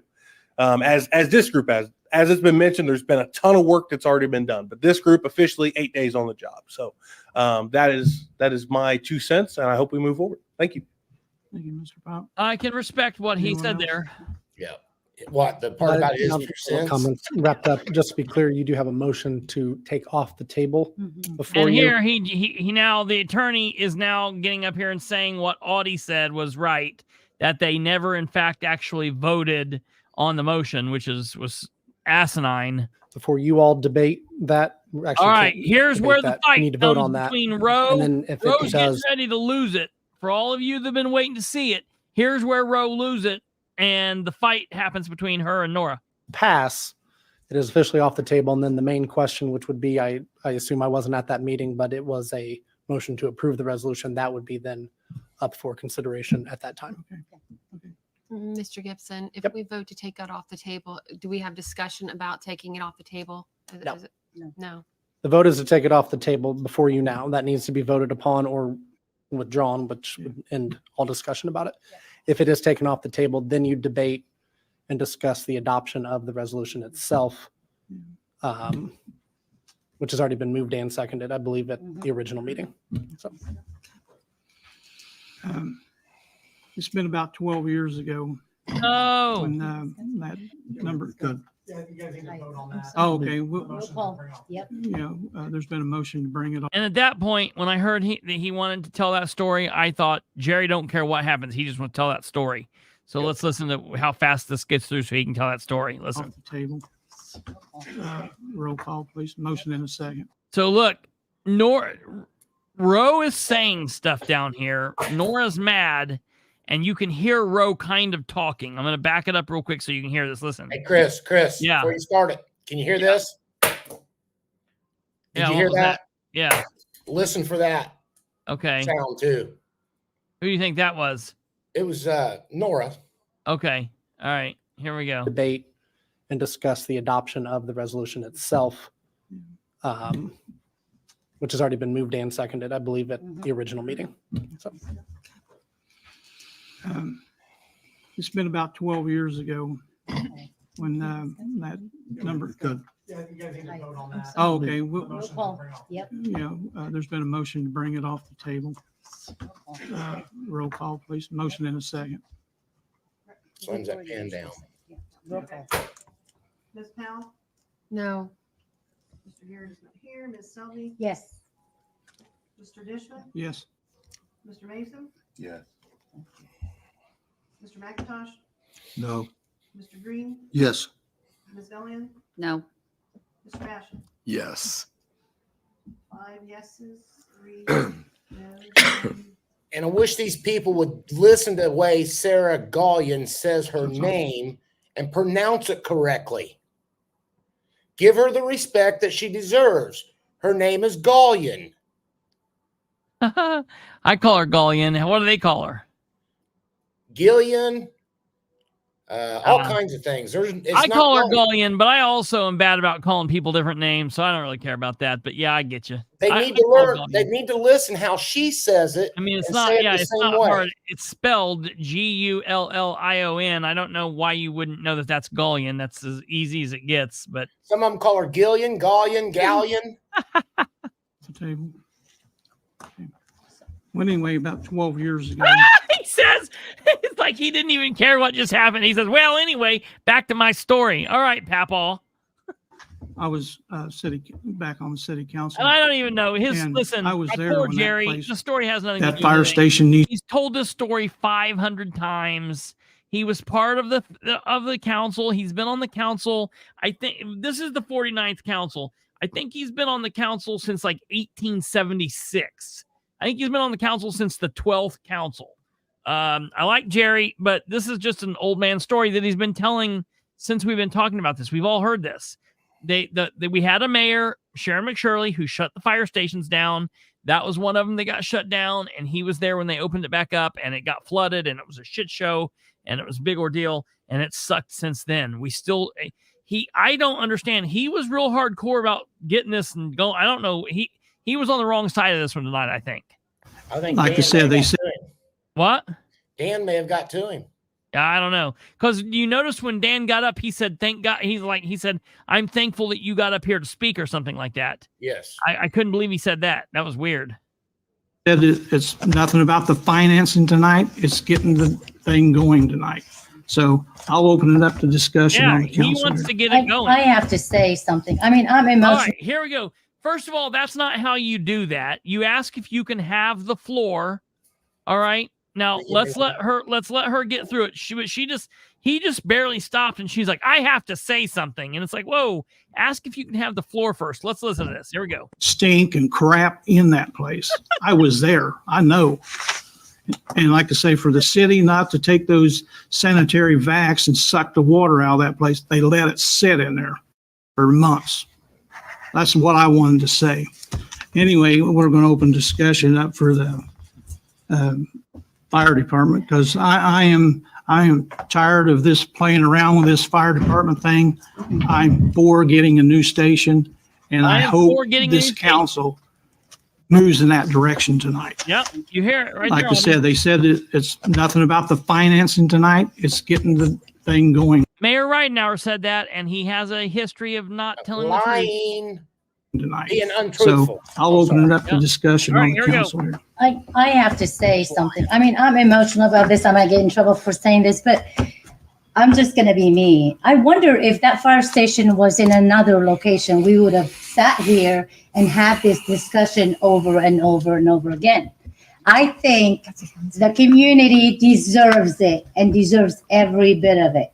It will help with every single person's insurance, home insurance. It will hit them in the pocket for the better. No, I mean, what are we sitting here talking about? Spending $8 million. If we look for the last couple of years, we've been spending money. Some are sitting there doing nothing. The people deserve it. We have people from the community that are saying this is what they want. Oh, what? No, okay, we'll give you I'm not done. We'll give you a fire station, but we'll build it and make it look like a barn. No. Brick. We're going to make it look beautiful because it will help economically that area. And enough is enough. From the beginning, it was all about politics. I am not going to do this anymore. I'm saying, and I'm going to go on the record saying, if it was in another part of this city, we would not have sat here for a year or two talking about this. It would not have been a conversation. If we would have been talking about it for the last year or two, I would be happy with that. That's not what happened. The mayor brought this up in October, and you and a few others, you and Aaron Clark and the mayor wanted this done in October. It was a political football then started by the mayor, and it's been that way always, and Roe has pointed her finger the whole time, and I don't understand it. This is still political on her. Yeah. She wants to get people on her side. She's Yeah. sucking cock to get the Republicans to take her back into the fold so she can move Stuck on up what? the ladder. Yeah. Stuck on what? Yes. Cock! Sucking cock! This is Is it this cock or this cock? She is seriously really, I mean, she is way off her rocker here. I cannot believe Chris, what she's doing. Chris. Yeah. She's passionate about it. I will give her that much.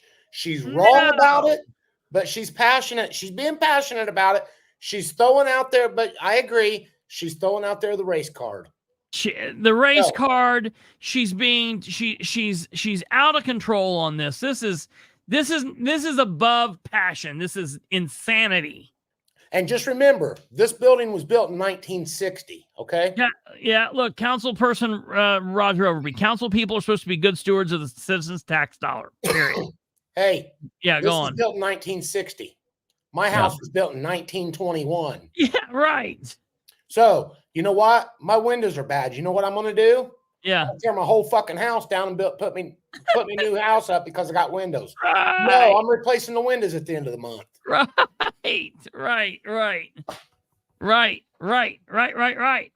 It's called financial responsibility. Hold on. Only spend what you have the money to spend on. Absolutely. She's not even done yet, though, folks. Here we go. Station, nobody would have known about it. We would have spent that money and moved on.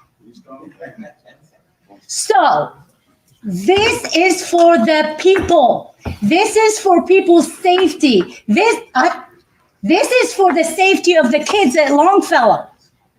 We will put our money where it belongs. We will put our money where you voted for us to support you and do what you want. And jam it down your throat, whether we want it or not. Here to tell you today, it's a yes for me. And everyone on here, it's your conscience. Quit thinking about the money. We spend that like crazy. And all of a sudden. What? I mean, how is that? How is anything she's saying good?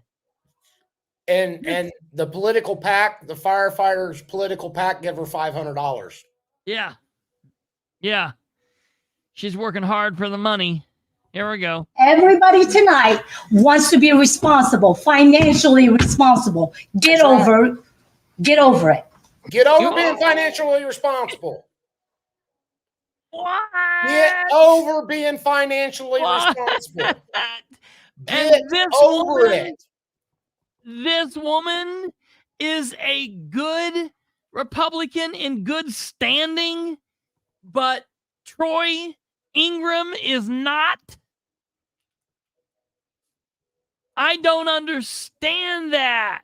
Those words will come back to haunt her. Oh, listen to me. I guarantee it. I'm going to chop that shit up. I'm going to make it shorts. I'm going to put it on TikTok. I'm going to put it everywhere. Get over being financially responsible. Her entire speech is going to be played out over and over and over and over and over and over and over. How Republicans need to boot her ass out of the Republicans tonight. And then put Troy right back in her spot. She's a Republican, and she's been a quote-unquote strong Republican for years. That sounds like a Democrat move. Dude, I don't even know what she's talking about. Yeah, Get over Mama, it. she's a Republican. Yeah, that's what she claims. Or a rhino. Something. And I don't even think she's done yet. That's all I have to say. And I'm sorry, I'm very, very emotional because the community supported me like nobody's business, and I'm The community supported me like nobody's business. What does that mean? They voted her in. They voted for you like they voted for other people. What? That's gross. They supported me like nobody's business. You know, I'm here for you. I like what Harold Mason and William McIntosh, their response to her. Can I speak? I know the community put me here also. Right? The community put all of these people here, except maybe Brandon. I don't know where he's at. Hey, Brandon, are you here? Nope. I'm on a boat. All right, here we go. I had my gut feeling that I wanted to know the facts of what was going on. I know we need a department. I know it. I mean, I lived out here for 30 years. I know what we need. But it's 8 days here, and I got to make a decision on this big money deal that I don't know all the intricacies that are involved in it. I've asked for it. We haven't got all of it. Right. We get bits and pieces of it. So it's not against not having the fire department. And I've been here in politics enough to know that I don't play politics. I don't. I speak from my heart, and I've always have. I'm very, very transparent. But I will do whatever I can for my community. So I just wanted some more information. That's all that was. Well, thank you for all those things and for that passion. I'll tell you. I'm for all of those things too.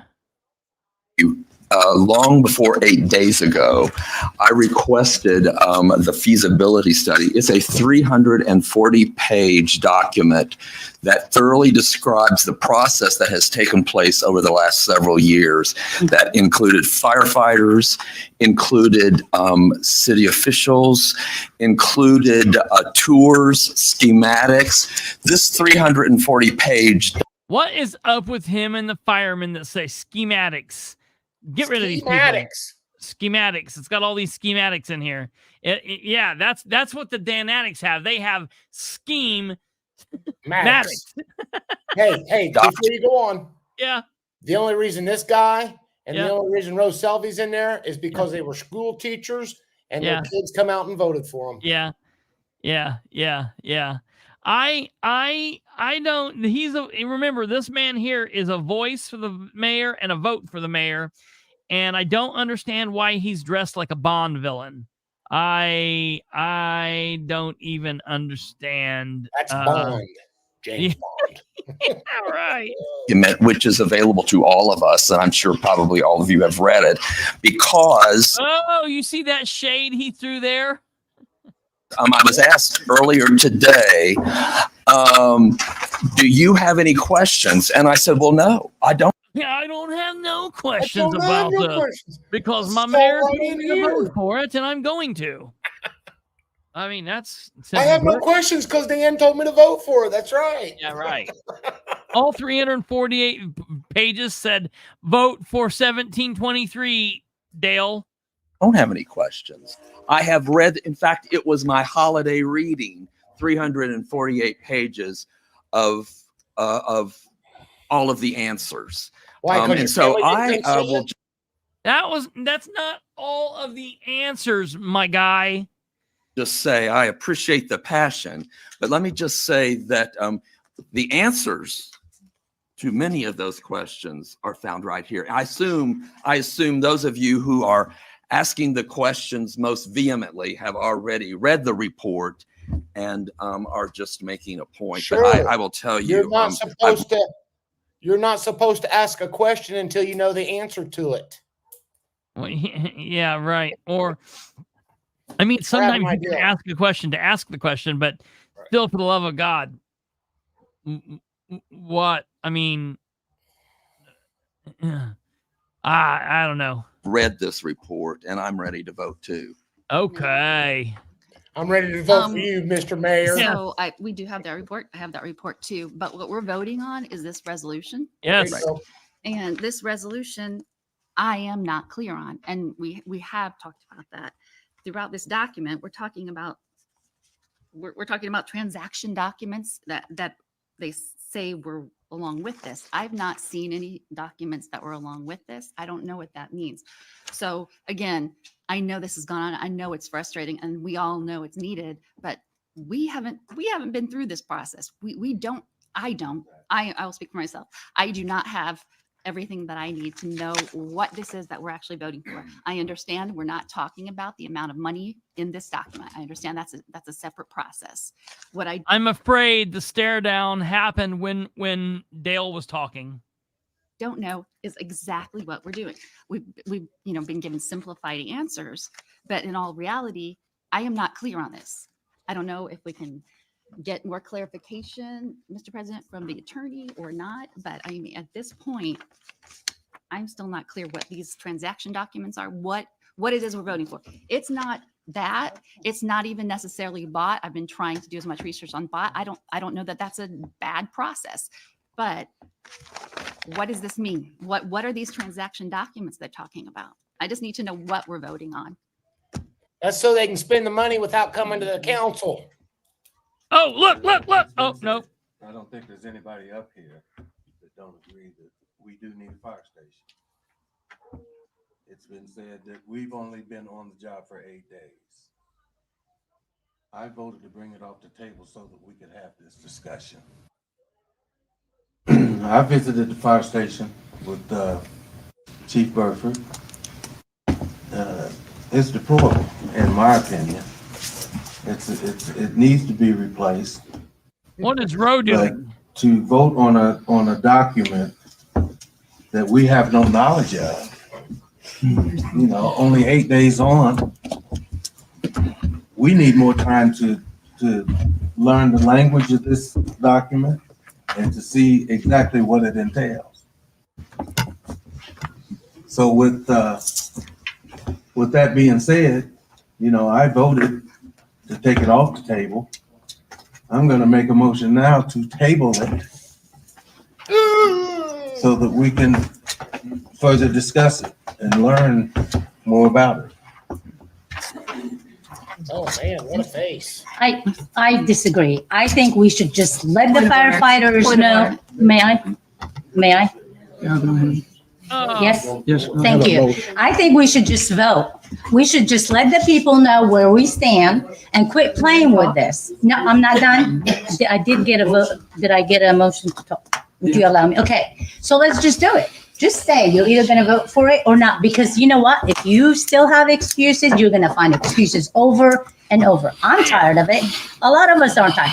And if you want to, let's just vote. Just say yes or no and get it over so we can move on with it. Yeah, what? And you can vote your conscience and get it over with. I'm going to vote my conscience. But Good, thank you. You've been dealing with this. Point of order on that. Yes. Yeah. No. Oh, not on the table. No. I just said no. So we'll go from there. Hang on just a minute. Did we have a second on that? No. To put it back on the table? Or do we want it? Are we? He's taking it off the table. He's saying we need a second for that. Are you gonna put it back on Off the table. That's Councilor what you Mason meant. made a motion to put it back on the table. On the table. I don't know if there was a second to that. No, I don't think so. May I? Was there a question, Mr. President? If we second that, do we have to stop discussion? Can we? Yes. So did we have more discussion? So who's going to second that? Stop Mason, discussion. Mason stopped when he made that motion. Do you want to say them? What? So when Mason made the motion, Yes. that was going to throw Nora to where she couldn't speak about it. So he prematurely made the motion because they should have let her speak on it too. Yeah. Everybody else had a chance to say something. Yeah. No. I will second it. See that block? She couldn't talk about anything she wanted to talk about. What? By them seconding that motion, they have to call a vote at that point. Which I get it, and that sucks for her. But sometimes, if he was making the right decision to kill this, to stop it from being pushed forward, then that sucks for her. But she should have just been okay with it. Because I was thinking, oh my God, they're going to vote for this. This is nuts, And I think, unfortunately, we've missed the stare down. It's already happened. So it was Motion to table again. That is non-debatable. We put it up for vote. Okay. If it passes, it's done for the night. If it fails, then you're back to the main motion, which is again to approve the resolution. Mr. Green, No. Mr. Mason, Yes. Ms. President Dishman, No. Mr. Basham, No. Mr. McIntosh, Yes. Ms. Gillian, Yes. Ms. Selby, No. Ms. Powell, Yes. and Mr. Garrett is not here.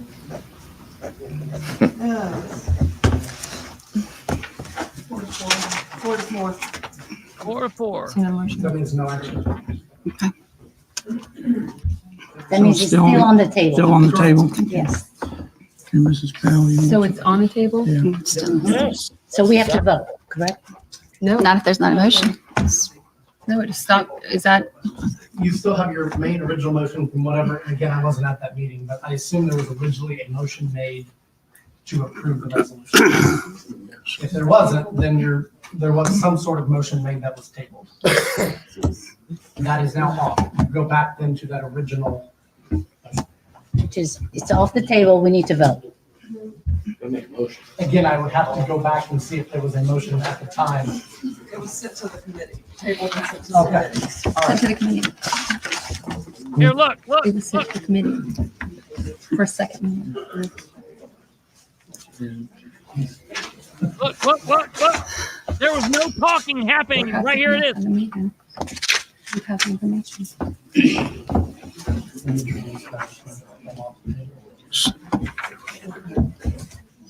Look. So do we get I don't know to? if that was it or not. Let's find out. He's finding out where it was. Glad they turned the microphones up. Yeah. Again, I wasn't at the meeting. I don't know how, it's not that clear. If somebody wants to vote on the resolution, my recommendation, just to make it clear, Yes, especially since it's in Councilor. council, there'd be a motion to approve, or there'd be a motion to table. Again, those are your options. So I have to make another motion to bring it back on? Did she get No, it's on the table. Good, so we can vote on it? I would make a motion to make it, because I don't know. Carry on that what road. the original motion. Ms. Powell wants to say something.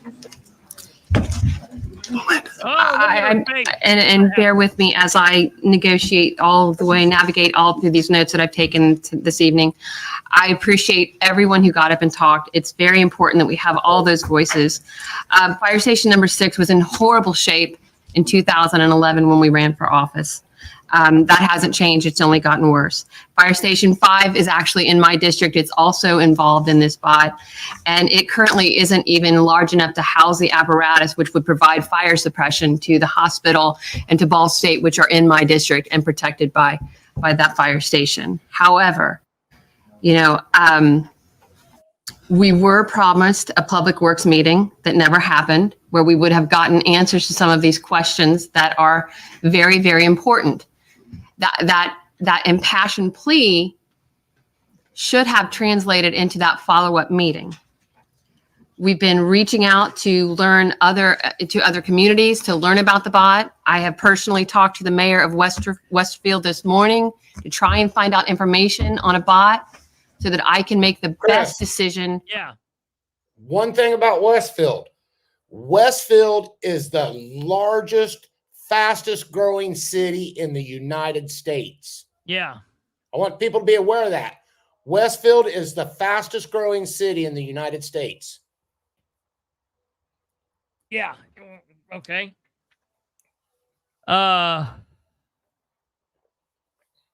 They're getting ready to put 4 or 5 new schools out there because they don't have enough school buildings to for everybody. For everybody. Catherine, she was raising her hand instead of speaking up. I think she's just trying to be polite. I think she's going to quickly realize she's going to have to cut over Roe. I'm going to tell you right now, there is a faction between Roe and Nora. They had an issue tonight, and it was you could feel it in the room. The video cuts it off some because we've just not been able to see it all, but it was crazy between Roe and Nora. And some people have even made the statement that Roe was hearkening back to Hampton when Hampton was all sitting cockeyed in the chair, all mad, flipping people off.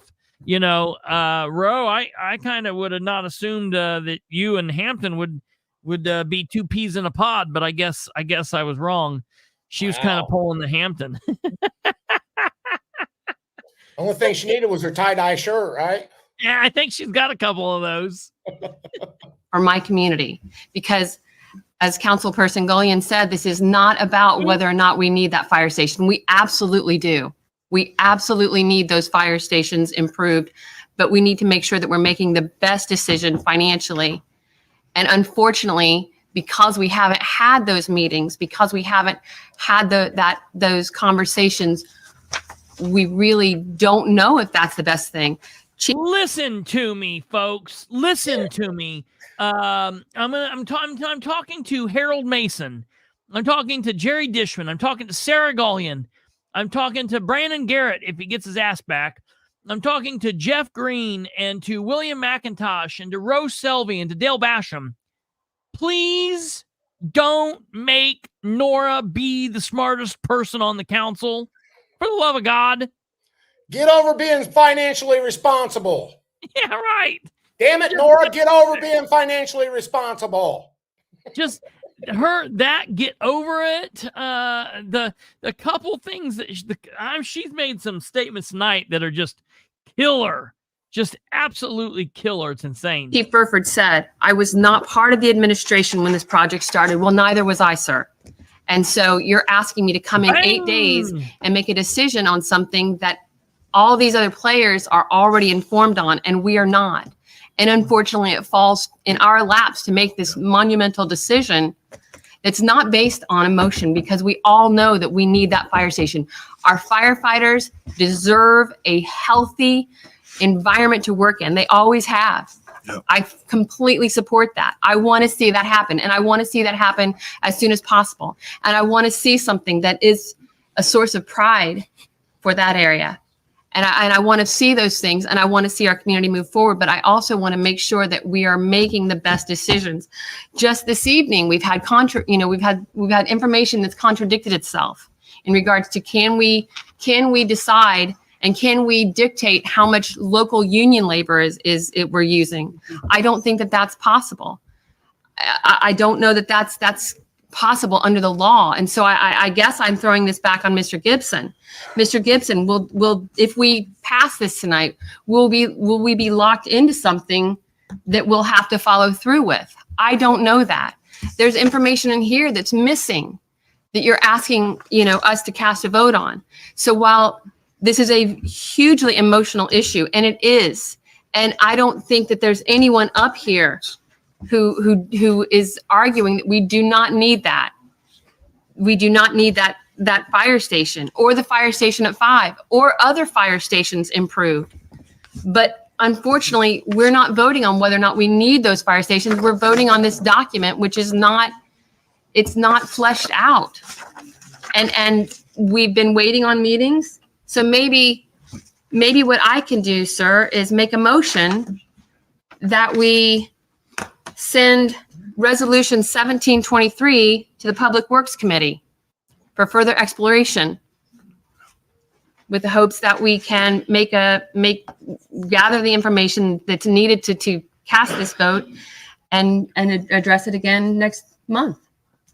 So I make a motion that we send it to the Public Works meeting for the second meeting. Support. Do we have any other motions out here? You need to know if it's seconded. No. I believe you have a motion and a second to send to the committee. Public Works to follow up and answer the questions that were presented at the last Public Works meeting. Roll call, please. Ms. Selby, No. Mr. McIntosh, Yes.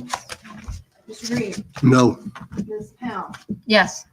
Mr. Garrett's not here, Ms. Gullion, Yes. Mr. Basham, No. Mr. Mason, Yes. Mr. Dishman. No. Why did Dishman say no? So no action. Can I just say something?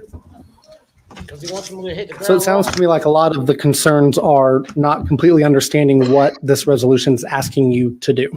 No. This is very similar to what happened with the solar project a few years ago with the original bot resolution.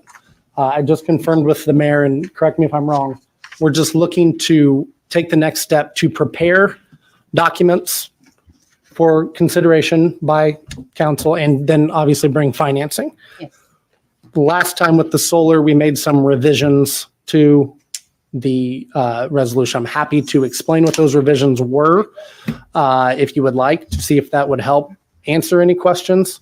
I have not, last time I talked through that with the city attorney and I talked through it with the developer at the time, obviously have not done that. But I believe this would accomplish. FYI, you see this gentleman right back here? I was wondering the same thing. What? If he got his guns back yet or not. He did. He did get them back. The ATF's not moving forward, and I think he's going to be running against James King. It's just my personal prediction. Really? Yep. And I'm going to be, huh? What? Did he get his job back? I don't know about all that, but I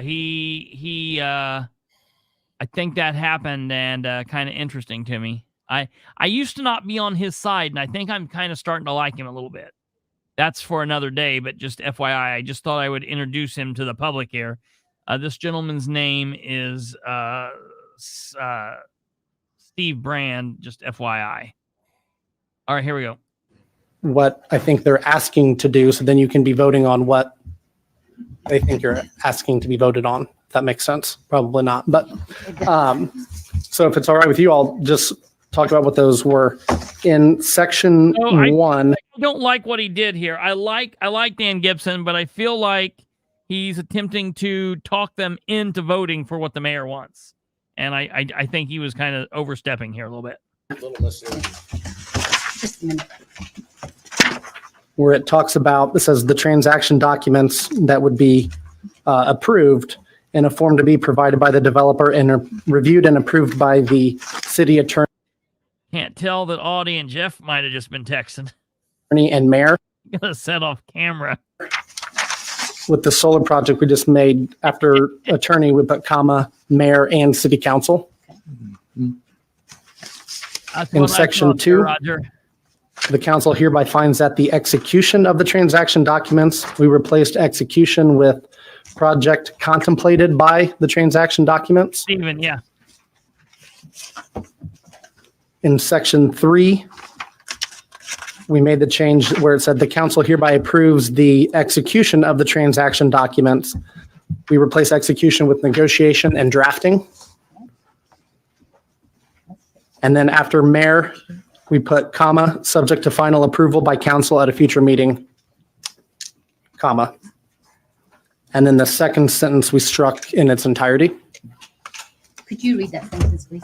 The sentence that we would be striking. I'm sorry. The mayor is further authorized and directed to execute and deliver each of the transaction documents on behalf of the city with such changes as the mayor, upon the advice of the city attorney, deem appropriate and consistent with this resolution, their approval to be evidenced by the execution thereof.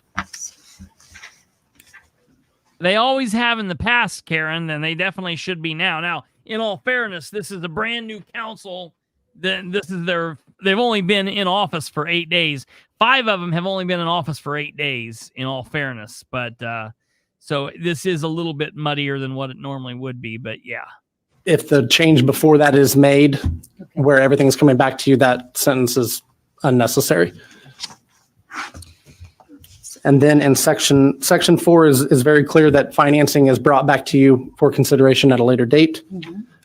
Section 5, we added with the exception of the transaction documents and any other action that requires further approval by council pursuant to applicable law, the mayor and other officer of the city are hereby authorized to take any and all actions and execute any documents or certificates. And the rest of it remain the same. Yes. When you said officers of the city, could you define that? That is not defined in the agreement. That's one of the more vague terms, I think. My guess would be that would probably encompass appointed officials. Although, again, you're still having to follow applicable law, and documents are at the end of the day still going to have to be approved by the mayor. And with that first change, it's allowing him to do everything that he can do without having to come, back to you for approval. And then that was it. Yeah, Those were the changes that we made again to the solar, which were recommended and approved by the developer of that project. And because it was clear that the bot agreement itself was going to come back to council later, along with a financing proposal, and that is what happened. So I think this is just making it clear. And again, I'd ask the mayor to correct me if I'm wrong, but I think that's all they're wanting done. The bot agreement itself has not been prepared. No. The comment on the screen, man. Are you asleep? Yeah, almost. Yeah, the guy. Which guy wearing the hat? I read that. And Steve GB. We'll come back to you for approval, and I think with those revisions, that would be, or those amendments, that would be clear. Didn't know that. Question. Just looking at me like, are you kidding me? What Mr. Gibson said. Yeah, what Mr. Gibson said.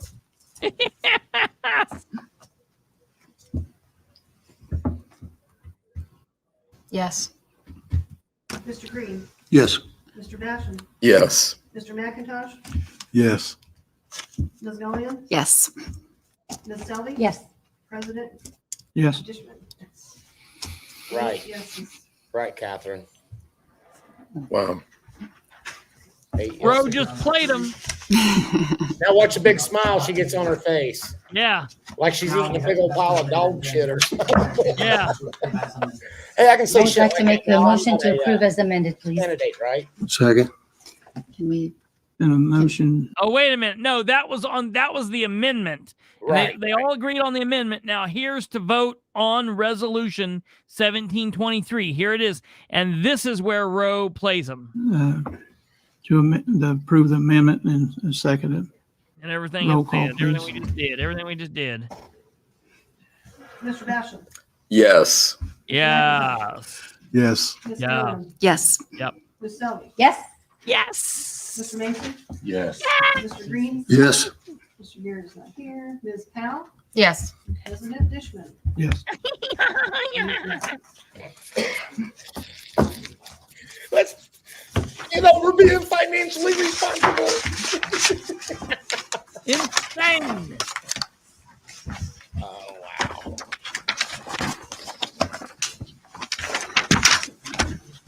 The council You need to have speak up, anything Sarah. else? Speak up and tell them what you want to do. You're the reading secretary, Sarah. Step up. There you go. Now, why did they not go over resolution 1823? They didn't take it off the table. Nobody wanted to take it off the table. Jerry just asked, is there anything else? They didn't take 1823 off the table.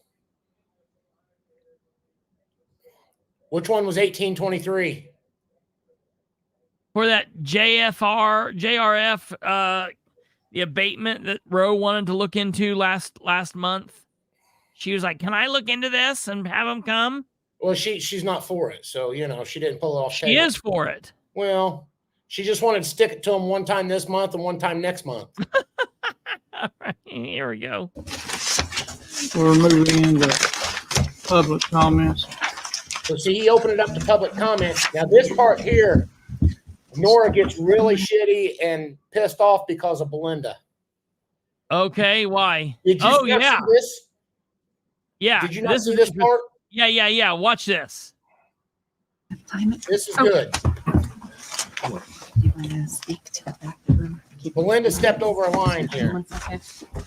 And I didn't like okay, so Sarah got some good points in my mind tonight, and she got some bad points in my mind because she just leaned over and whispered, "Are you going to speak to the fact that we're only giving them 3 minutes?" Okay, it's what it's been, but that's not what the old council had. Jerry was a part of the old council. Jerry's going to have to grow some balls and do the right thing. And if someone's up there and speaking, there's no reason to not do what Jeff did. And I'm going to talk to Jeff Robinson tomorrow, and I'm going to tell him that if he does have the ear of any of these people, he needs to set them straight on a few things. Because, they all acted all just like confused little like idiots tonight, except for the points where they definitely wanted to cut back on citizens' rights or, do things that really flex their authority. And I thought, okay, for you. Did Sarah say that? Yeah. Listen to what she just, listen, I'm playing it again. Listen. The council have anything else?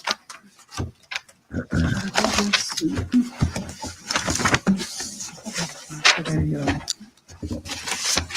We're moving into public comments. All right, she gets that out. Get ready to listen here, Audie. She says, "Are you going to speak?" She says, "Are you going to speak to the 3 minutes?" I think she's also the one that says the no personal attacks. So listen. We don't care what they say.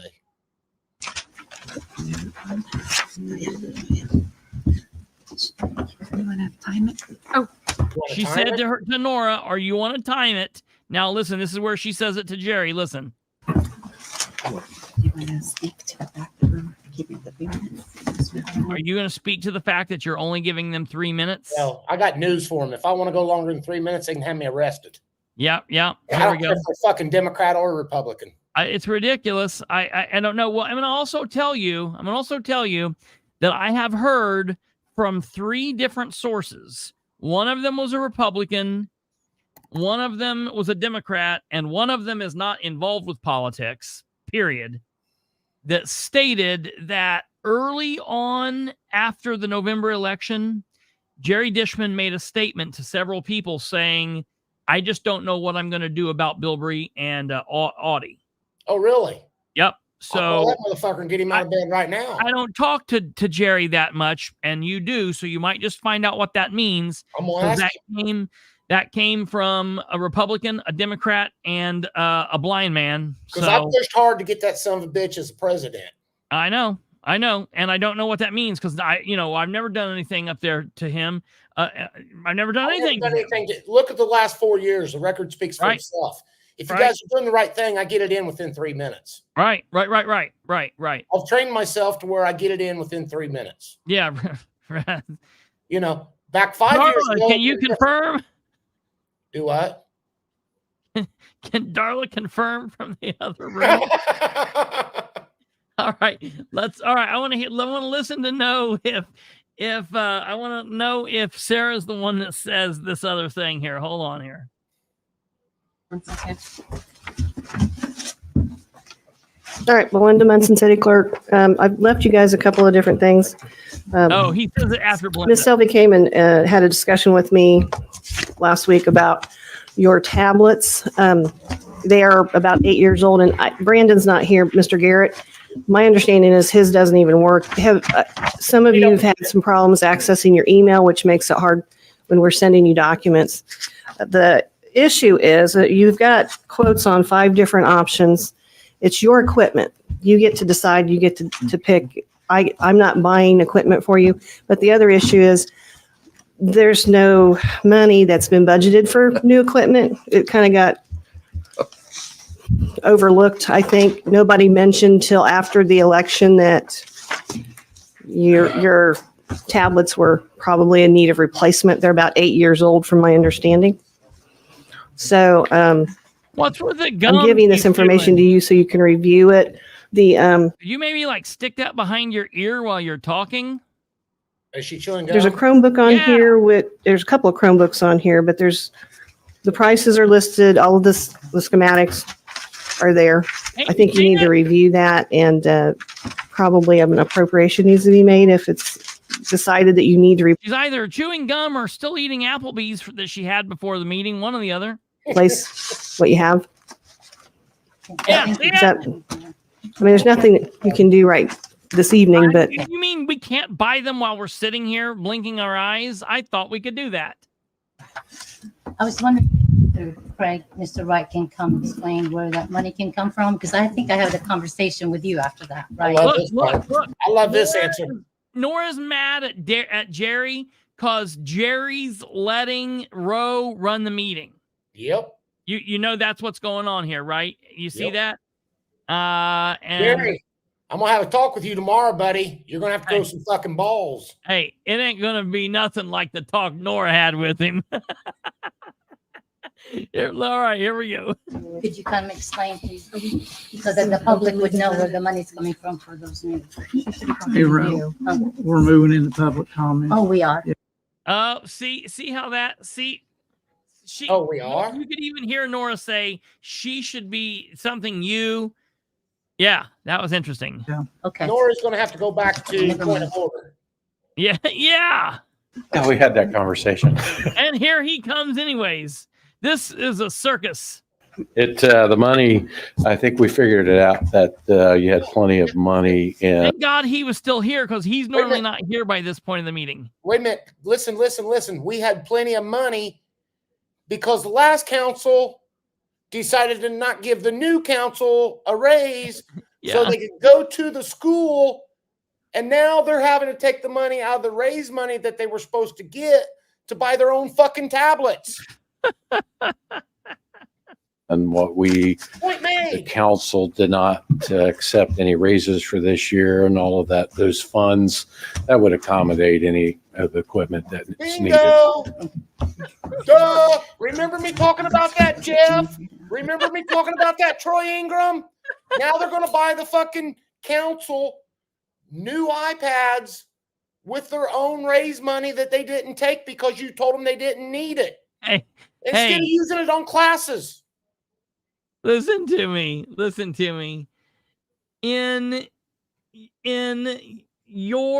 You're not there, Jeff's not there, and Troy's not there, so it ain't your money. But you were right. You did bring that. You did bring it. Jeff, hey, Troy, you remember me telling you you're taking the raise from them and giving it back to the city? Oh, it's for the classes. No, it's not. Yes, it is. No, you're taking $750 out of their pockets, and now they're going to buy new iPads with them instead of giving the council the raise that they deserve. Here we go. Who said that? It was me. Audie said it. He did. He said it. 2 or 3 different meetings. Do you want this? Sure. Okay. You could be in contact with me, and we could figure out what everybody would like, and then move forward with that. Thank you. Nobody even knows what's happening. Okay. Another item, I left everyone a uniform conflict of interest disclosure statement. Not to accept any. That's here we go. Listen, Sure. This is the part where she gets ready to piss Nora off. But what's Nora saying to Dishman here? You could be in contact with me, and we could figure out what everybody would like. Kind of like a Klingon. Who? Belinda. Did anybody else just notice that? It must have been the angle she was standing at. She reminds me heavily of a Klingon. You said that, not me. Her 5th head? I didn't say that. Does she look pregnant? And what are those, her nipples? Shut up! Are them her nipples showing, or is that her head? And then move forward with that. Thank you. Oh, you just missed it. You missed it again. Okay. Another item, I left everyone a uniform conflict of interest disclosure statement, which Ms. Golan had already filled out. There is, if you have a specific conflict, they're under number 4, section A is what she filled out for specific conflict. These are actually supposed to be completed annually and submitted to Gateway. I like that she's so concerned about this, but she was not concerned about this. She was not concerned. Huh? Last month. Yes. So if you. No, she wasn't concerned about it last year. Last month, last year. When she didn't fill out her can 12. You guys would take some time to look at those and get those back to me the next week. If you have any questions, basically it's just saying that as a public servant, you don't have any interest or in deriving any profit from any contract or using your position to generate some income. I don't know if this is something with your son is still a police officer. Yes. He's still a police officer because there's a little bit of confusion there. I don't really know what's going on, and it's getting ready. That might be changing soon. I'm in the process of looking that up. Well, he's on administrative unpaid leave. Yeah, that has been for a while. I don't know what's going on. Yeah. It might be something for you to sign. So I don't know what the connections are with everyone, but if you have any questions, give me a call. And I did stay after work until the meeting started. So I'm sorry you didn't get this ahead of time. I missed Ms. Powell this afternoon, but I tried to create a list, and everybody has a copy of which appointments expired. I circled a few of them. There's some on police merit. Parks and Recreation has one. Redevelopment has 2, and River District Board has 1. But I'm going to keep reviewing it because it's a little bit confusing when you have county and city and mayor and council. There's a lot of different entities on all of these different boards. So it's always in flux. It's always updating. And part of that's communication. So that's all I have. Hey, Chris, where was her conflict of interest when she sold him the bar? Right. Now, then Edgel gets up here and they get mad at her. They have her sit down just to have her stand up and come back up. Oh, she was pissed too. Yeah. Hello, everybody. I'm Elizabeth Vigil. Hey, can you hang on just a minute? Okay. We're going into public comment. Oh, she's number 1 on the list. I'm going to go ahead and tell them that we came at 30 minutes, so you can do that part. Well, we're going to go into public comment, and we're asking for no personal attacks on anybody and 3-minute limit. Well, I don't understand why Sarah thought that was funny. That's a rather ignorant statement. We're all adults. It ain't gonna matter. We're in a room, and I was like, what? Okay. Jerry needs some, listen to me. Jerry's got 3 strong women. Jerry, Rose, a nut job, but she is strong and overbearing. Nora is a nut job and she's strong and overbearing. Sarah seems intelligent so far, and possibly could be overbearing. He's going to have to figure it the hell out. He's going to have to be able to be his own man and not be ran by these 3 women, or good Lord. And these 3 women and the rest of the council need to understand now, if they meet with more than 5 people, there's a problem. Yes. And I don't care if it's Democrats or Republicans, they're going to do it the right way. Yes. Yep. Absolutely. So we have the list here. Yeah, I'm sorry. We've got the list. So the first person listed here is Elizabeth Edgel. And she's like, oh, that's you? She's going to give the Ethics Advisory Committee update. Hello, everybody. I'm Elizabeth Edgel. I'm here to remind the public and the council that we have our next meeting of the Ethics Advisory Committee on January 11th at 7:30 at the Mary Hunt Library. That's 2005 South High Street. And we would love the public to come. We did have a couple of people show up last meeting. We also have a monthly Ethics Advisory Committee Facebook page that keeps all of our updates on there. And Melinda's been working with getting our agendas and meeting minutes and stuff up on the city site. So I just want to make sure that the community was aware that we're still doing that. Thank you. Next, we've got Stephen Brand from the Muncie Sanitary District. Good evening, Council. Happy New Year and congratulations to all the new council and congratulations to Mr. Gibson on his appointment. I wanted to reinforce the commitment of the Muncie Sanitary District to work directly with the City Council. And being the new council, the last two direct appointments that were assigned to be liaise with the Sanitary District are no longer on the council. So I would ask if you guys could appoint a couple of key points of contact to work directly with us. I would appreciate that. Thank you. Thank you. Kristopher Bilbrey. I love it.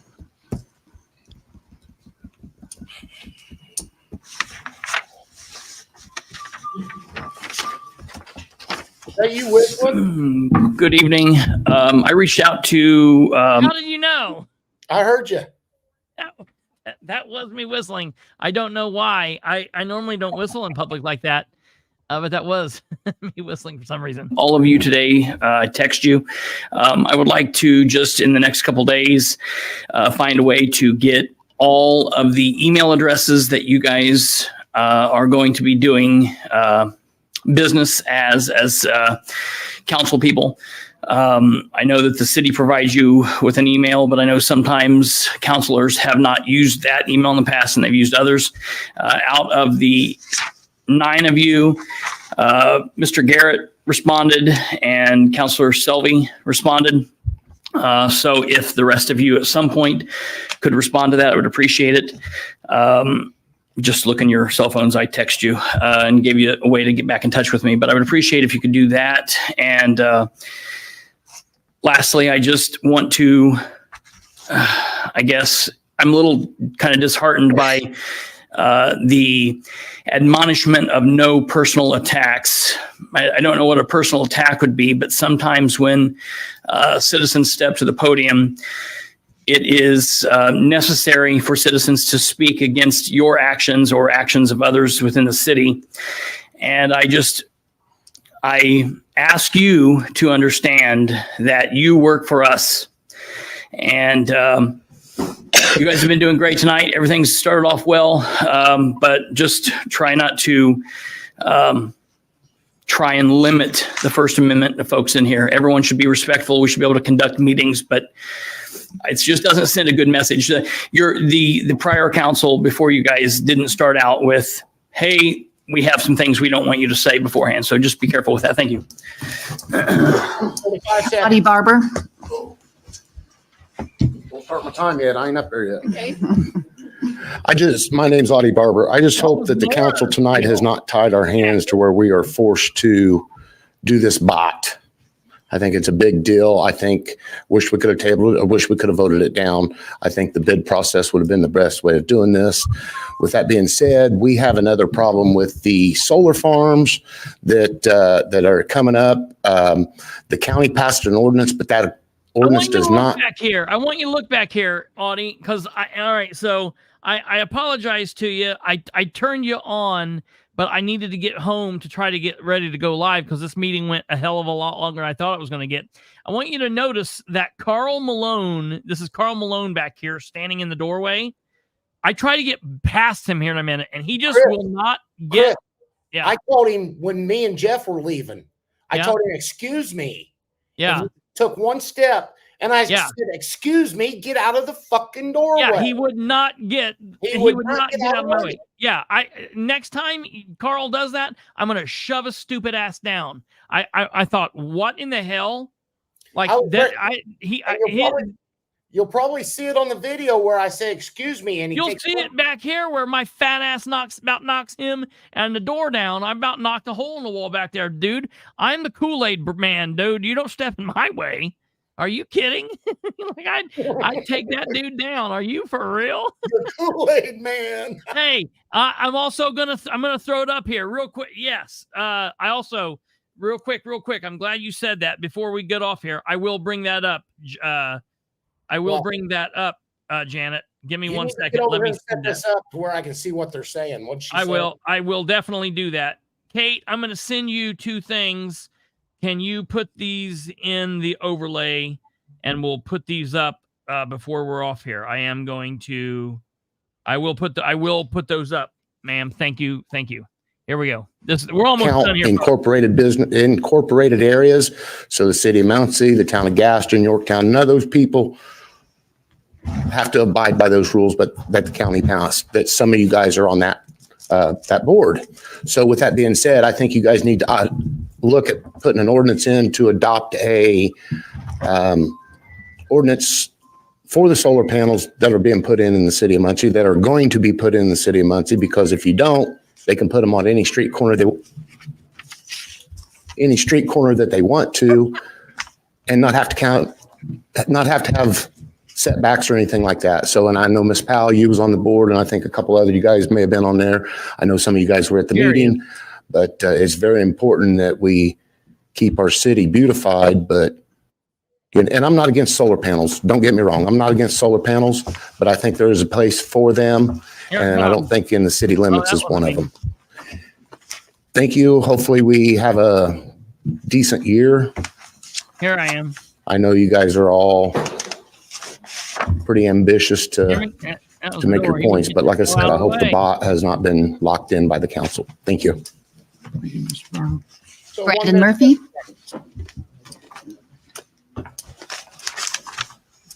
Brandon Murphy got to say.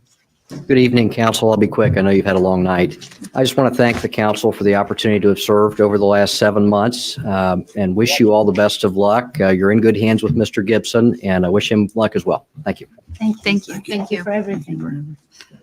Amanda Dunnick. It cut off right as you were walking out. Yeah. I didn't know the judge got up. Amanda Dunnick, Judge, Muncie City Court. Tonight's probably not the right night to have been here. So I did not make it onto the agenda because I missed the deadline, but I wanted to give you guys a heads up of what will be coming in February. The State Rules Committee has met last year and enacted new rules that took effect January 1. In that it states that, and this is the part that affects City Court, it says, this is weird. What's this? That if a defendant is unrepresented and has not waived the right to counsel, the state must not engage in plea negotiations or diversion agreements, and the court must not accept a plea of guilty.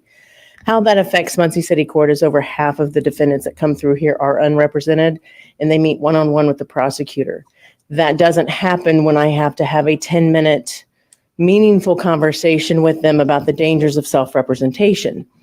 I've had 2 sessions of court, which the meaningful conversation is what is required now under the rules. I've had 2 sessions of court, and out of about 120 cases through those sessions, I've ended up with 7 people who represent themselves. The rest of them are asking for a public defender or asking for private counsel. Most of those are for a public defender. I have 1 public defender. There's no way that he could have handled that with the current session of court that he handles.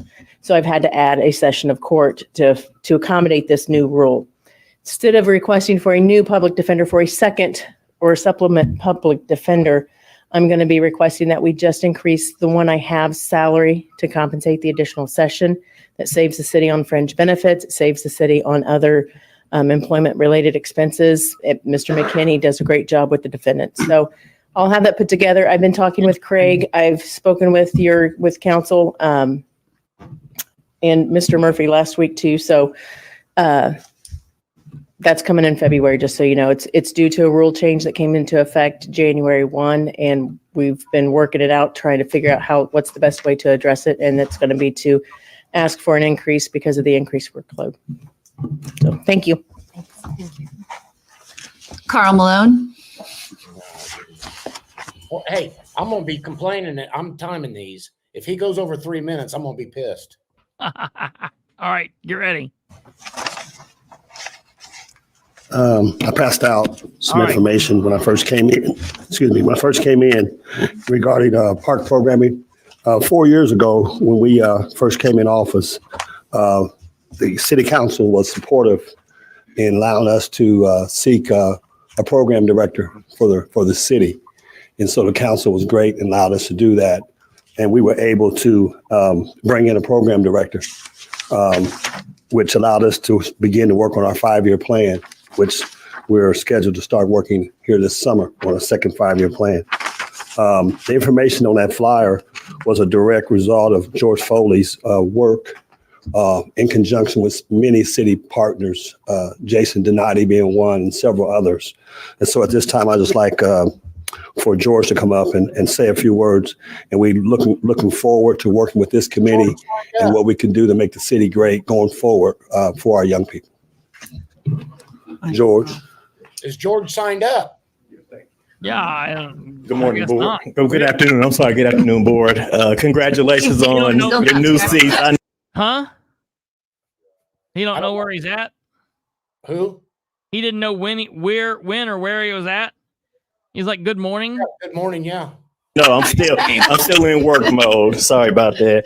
But I just want to come forward and say I'm looking forward to another 4 years of doing some programming in our parks.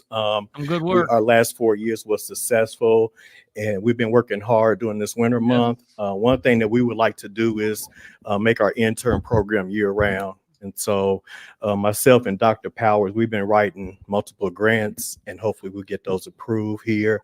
We know our budget won't allow us to do it year round, but we want to invest in our youth.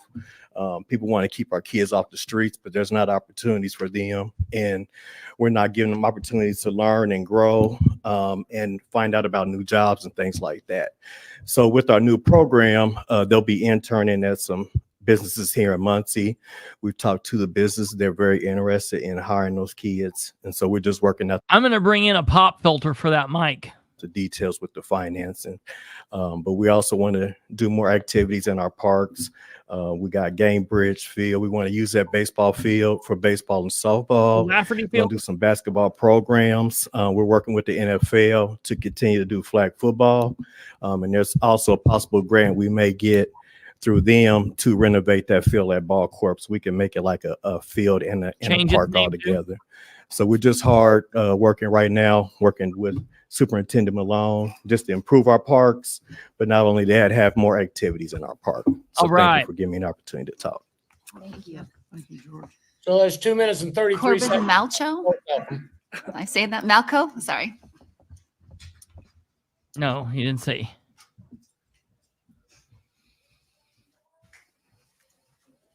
First, I just want to congratulate everyone on their election and re-elections.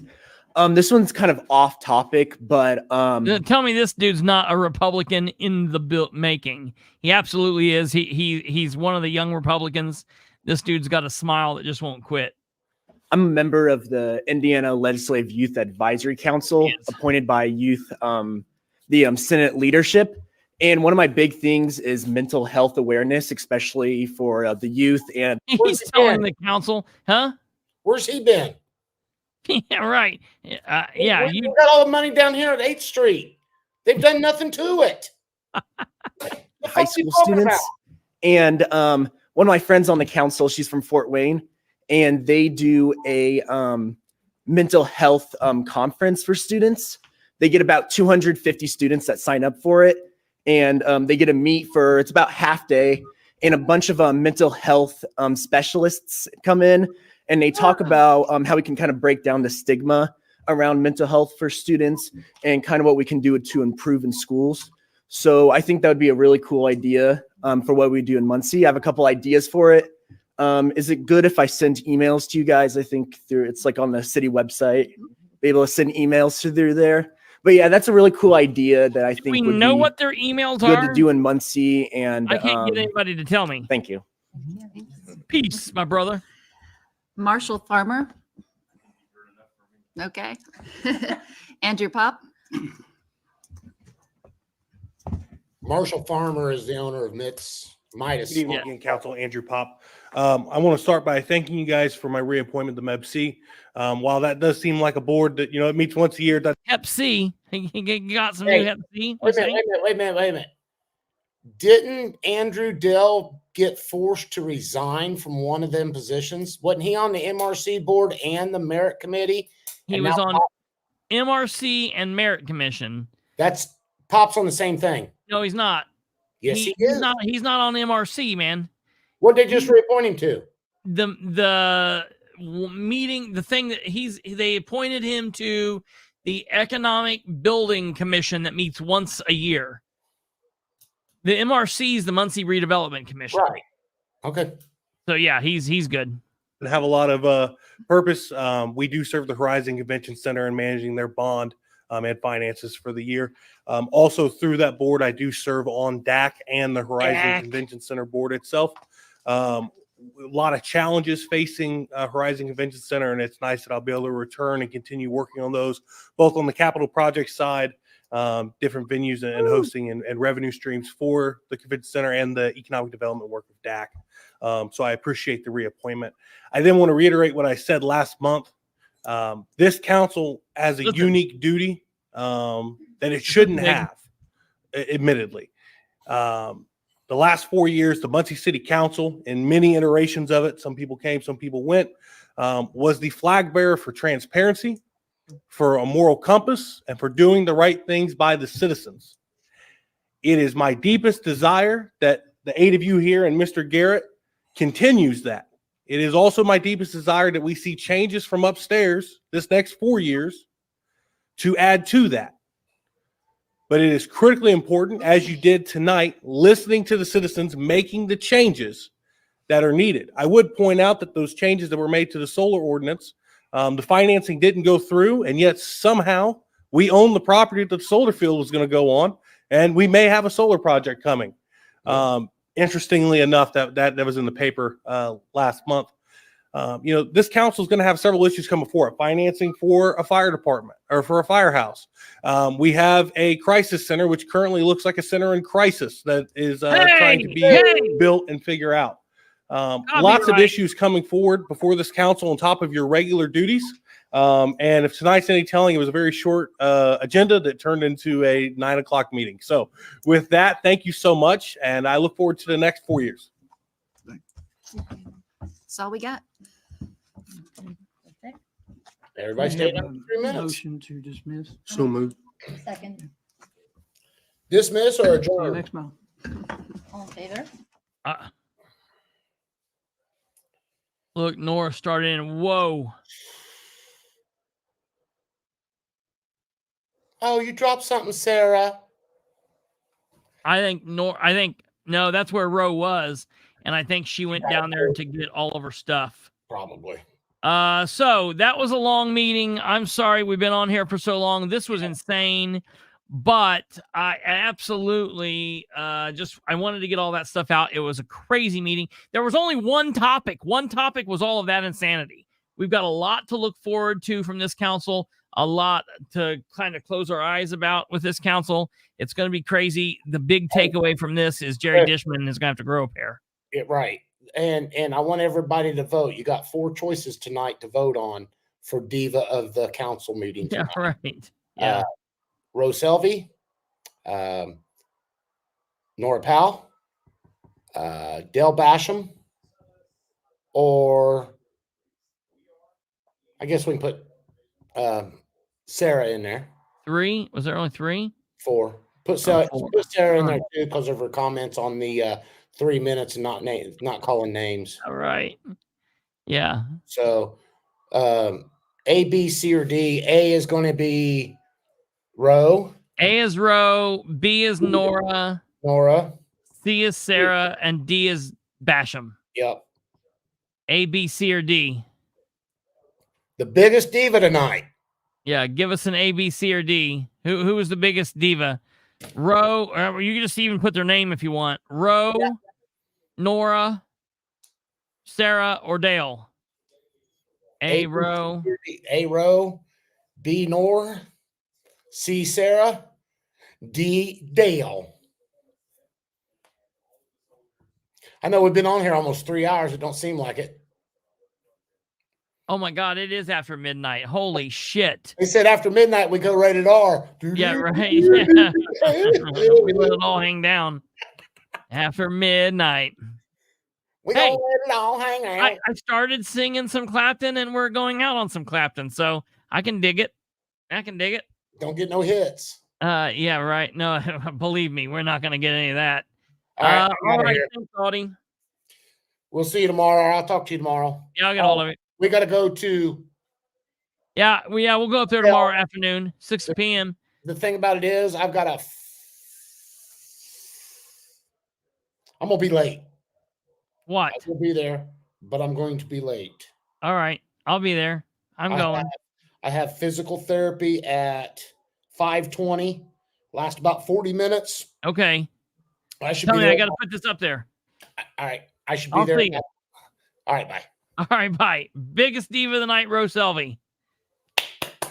All right. I do want to let everybody know this. There's a couple of very important things to tell everyone here. Tomorrow at, first let's go in order.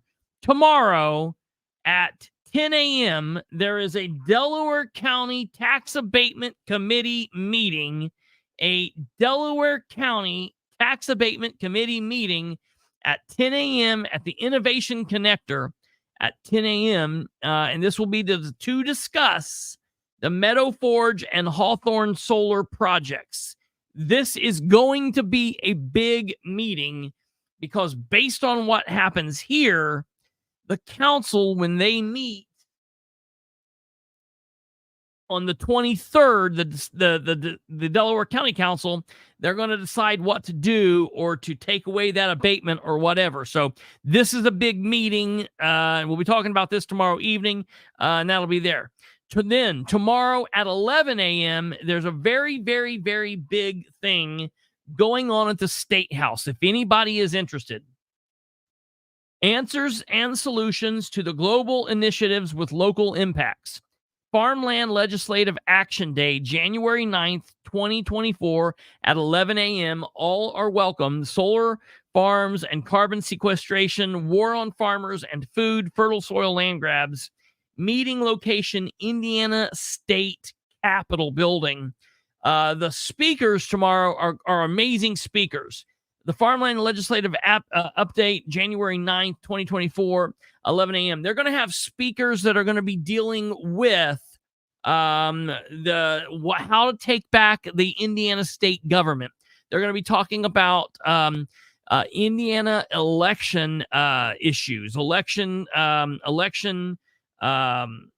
to make sure that the election is a good election, is a secure election, and how to know what's going on with the election law, dealing with all kinds of election law issues. They're dealing with the issues with the WEF, the World Economic Forum, dealing with Agenda 2030, dealing with Agenda 21, dealing with the LEAP project. That's the project where they're trying to siphon 100 million gallons of water out of Tippecanoe, Wabash River in Tippecanoe County and taking it down to Boone County, which is just insane.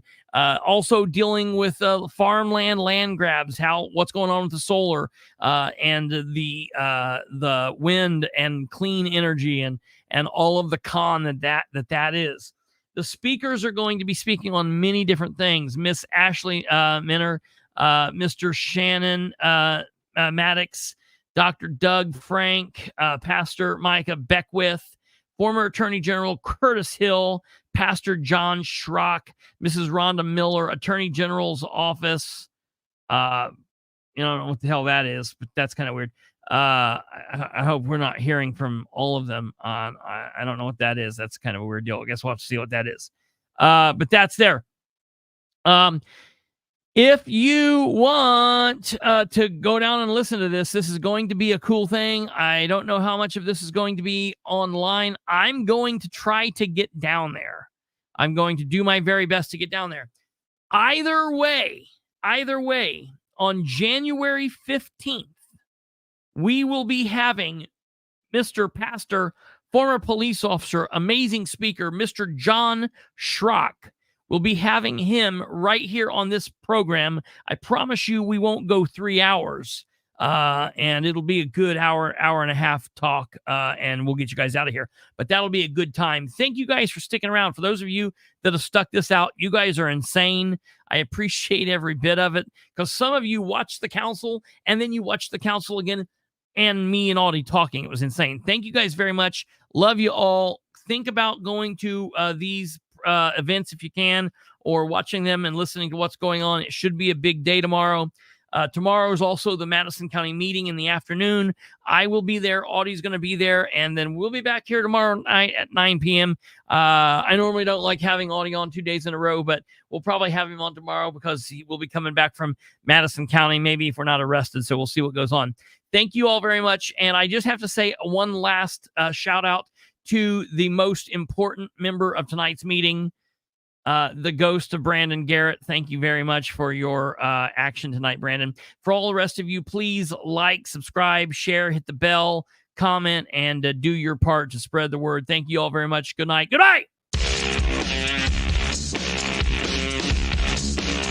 Good night.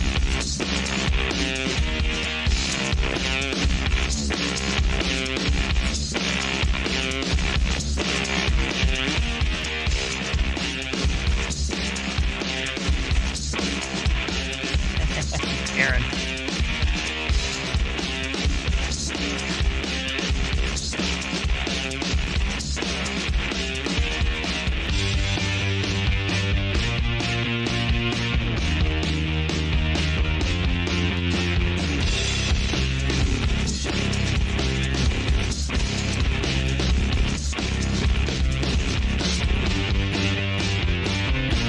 I wouldn't forget you, Janet. Damn it, Janet. The 15th. Tomorrow is this. The 15th is Monday, a week from tonight.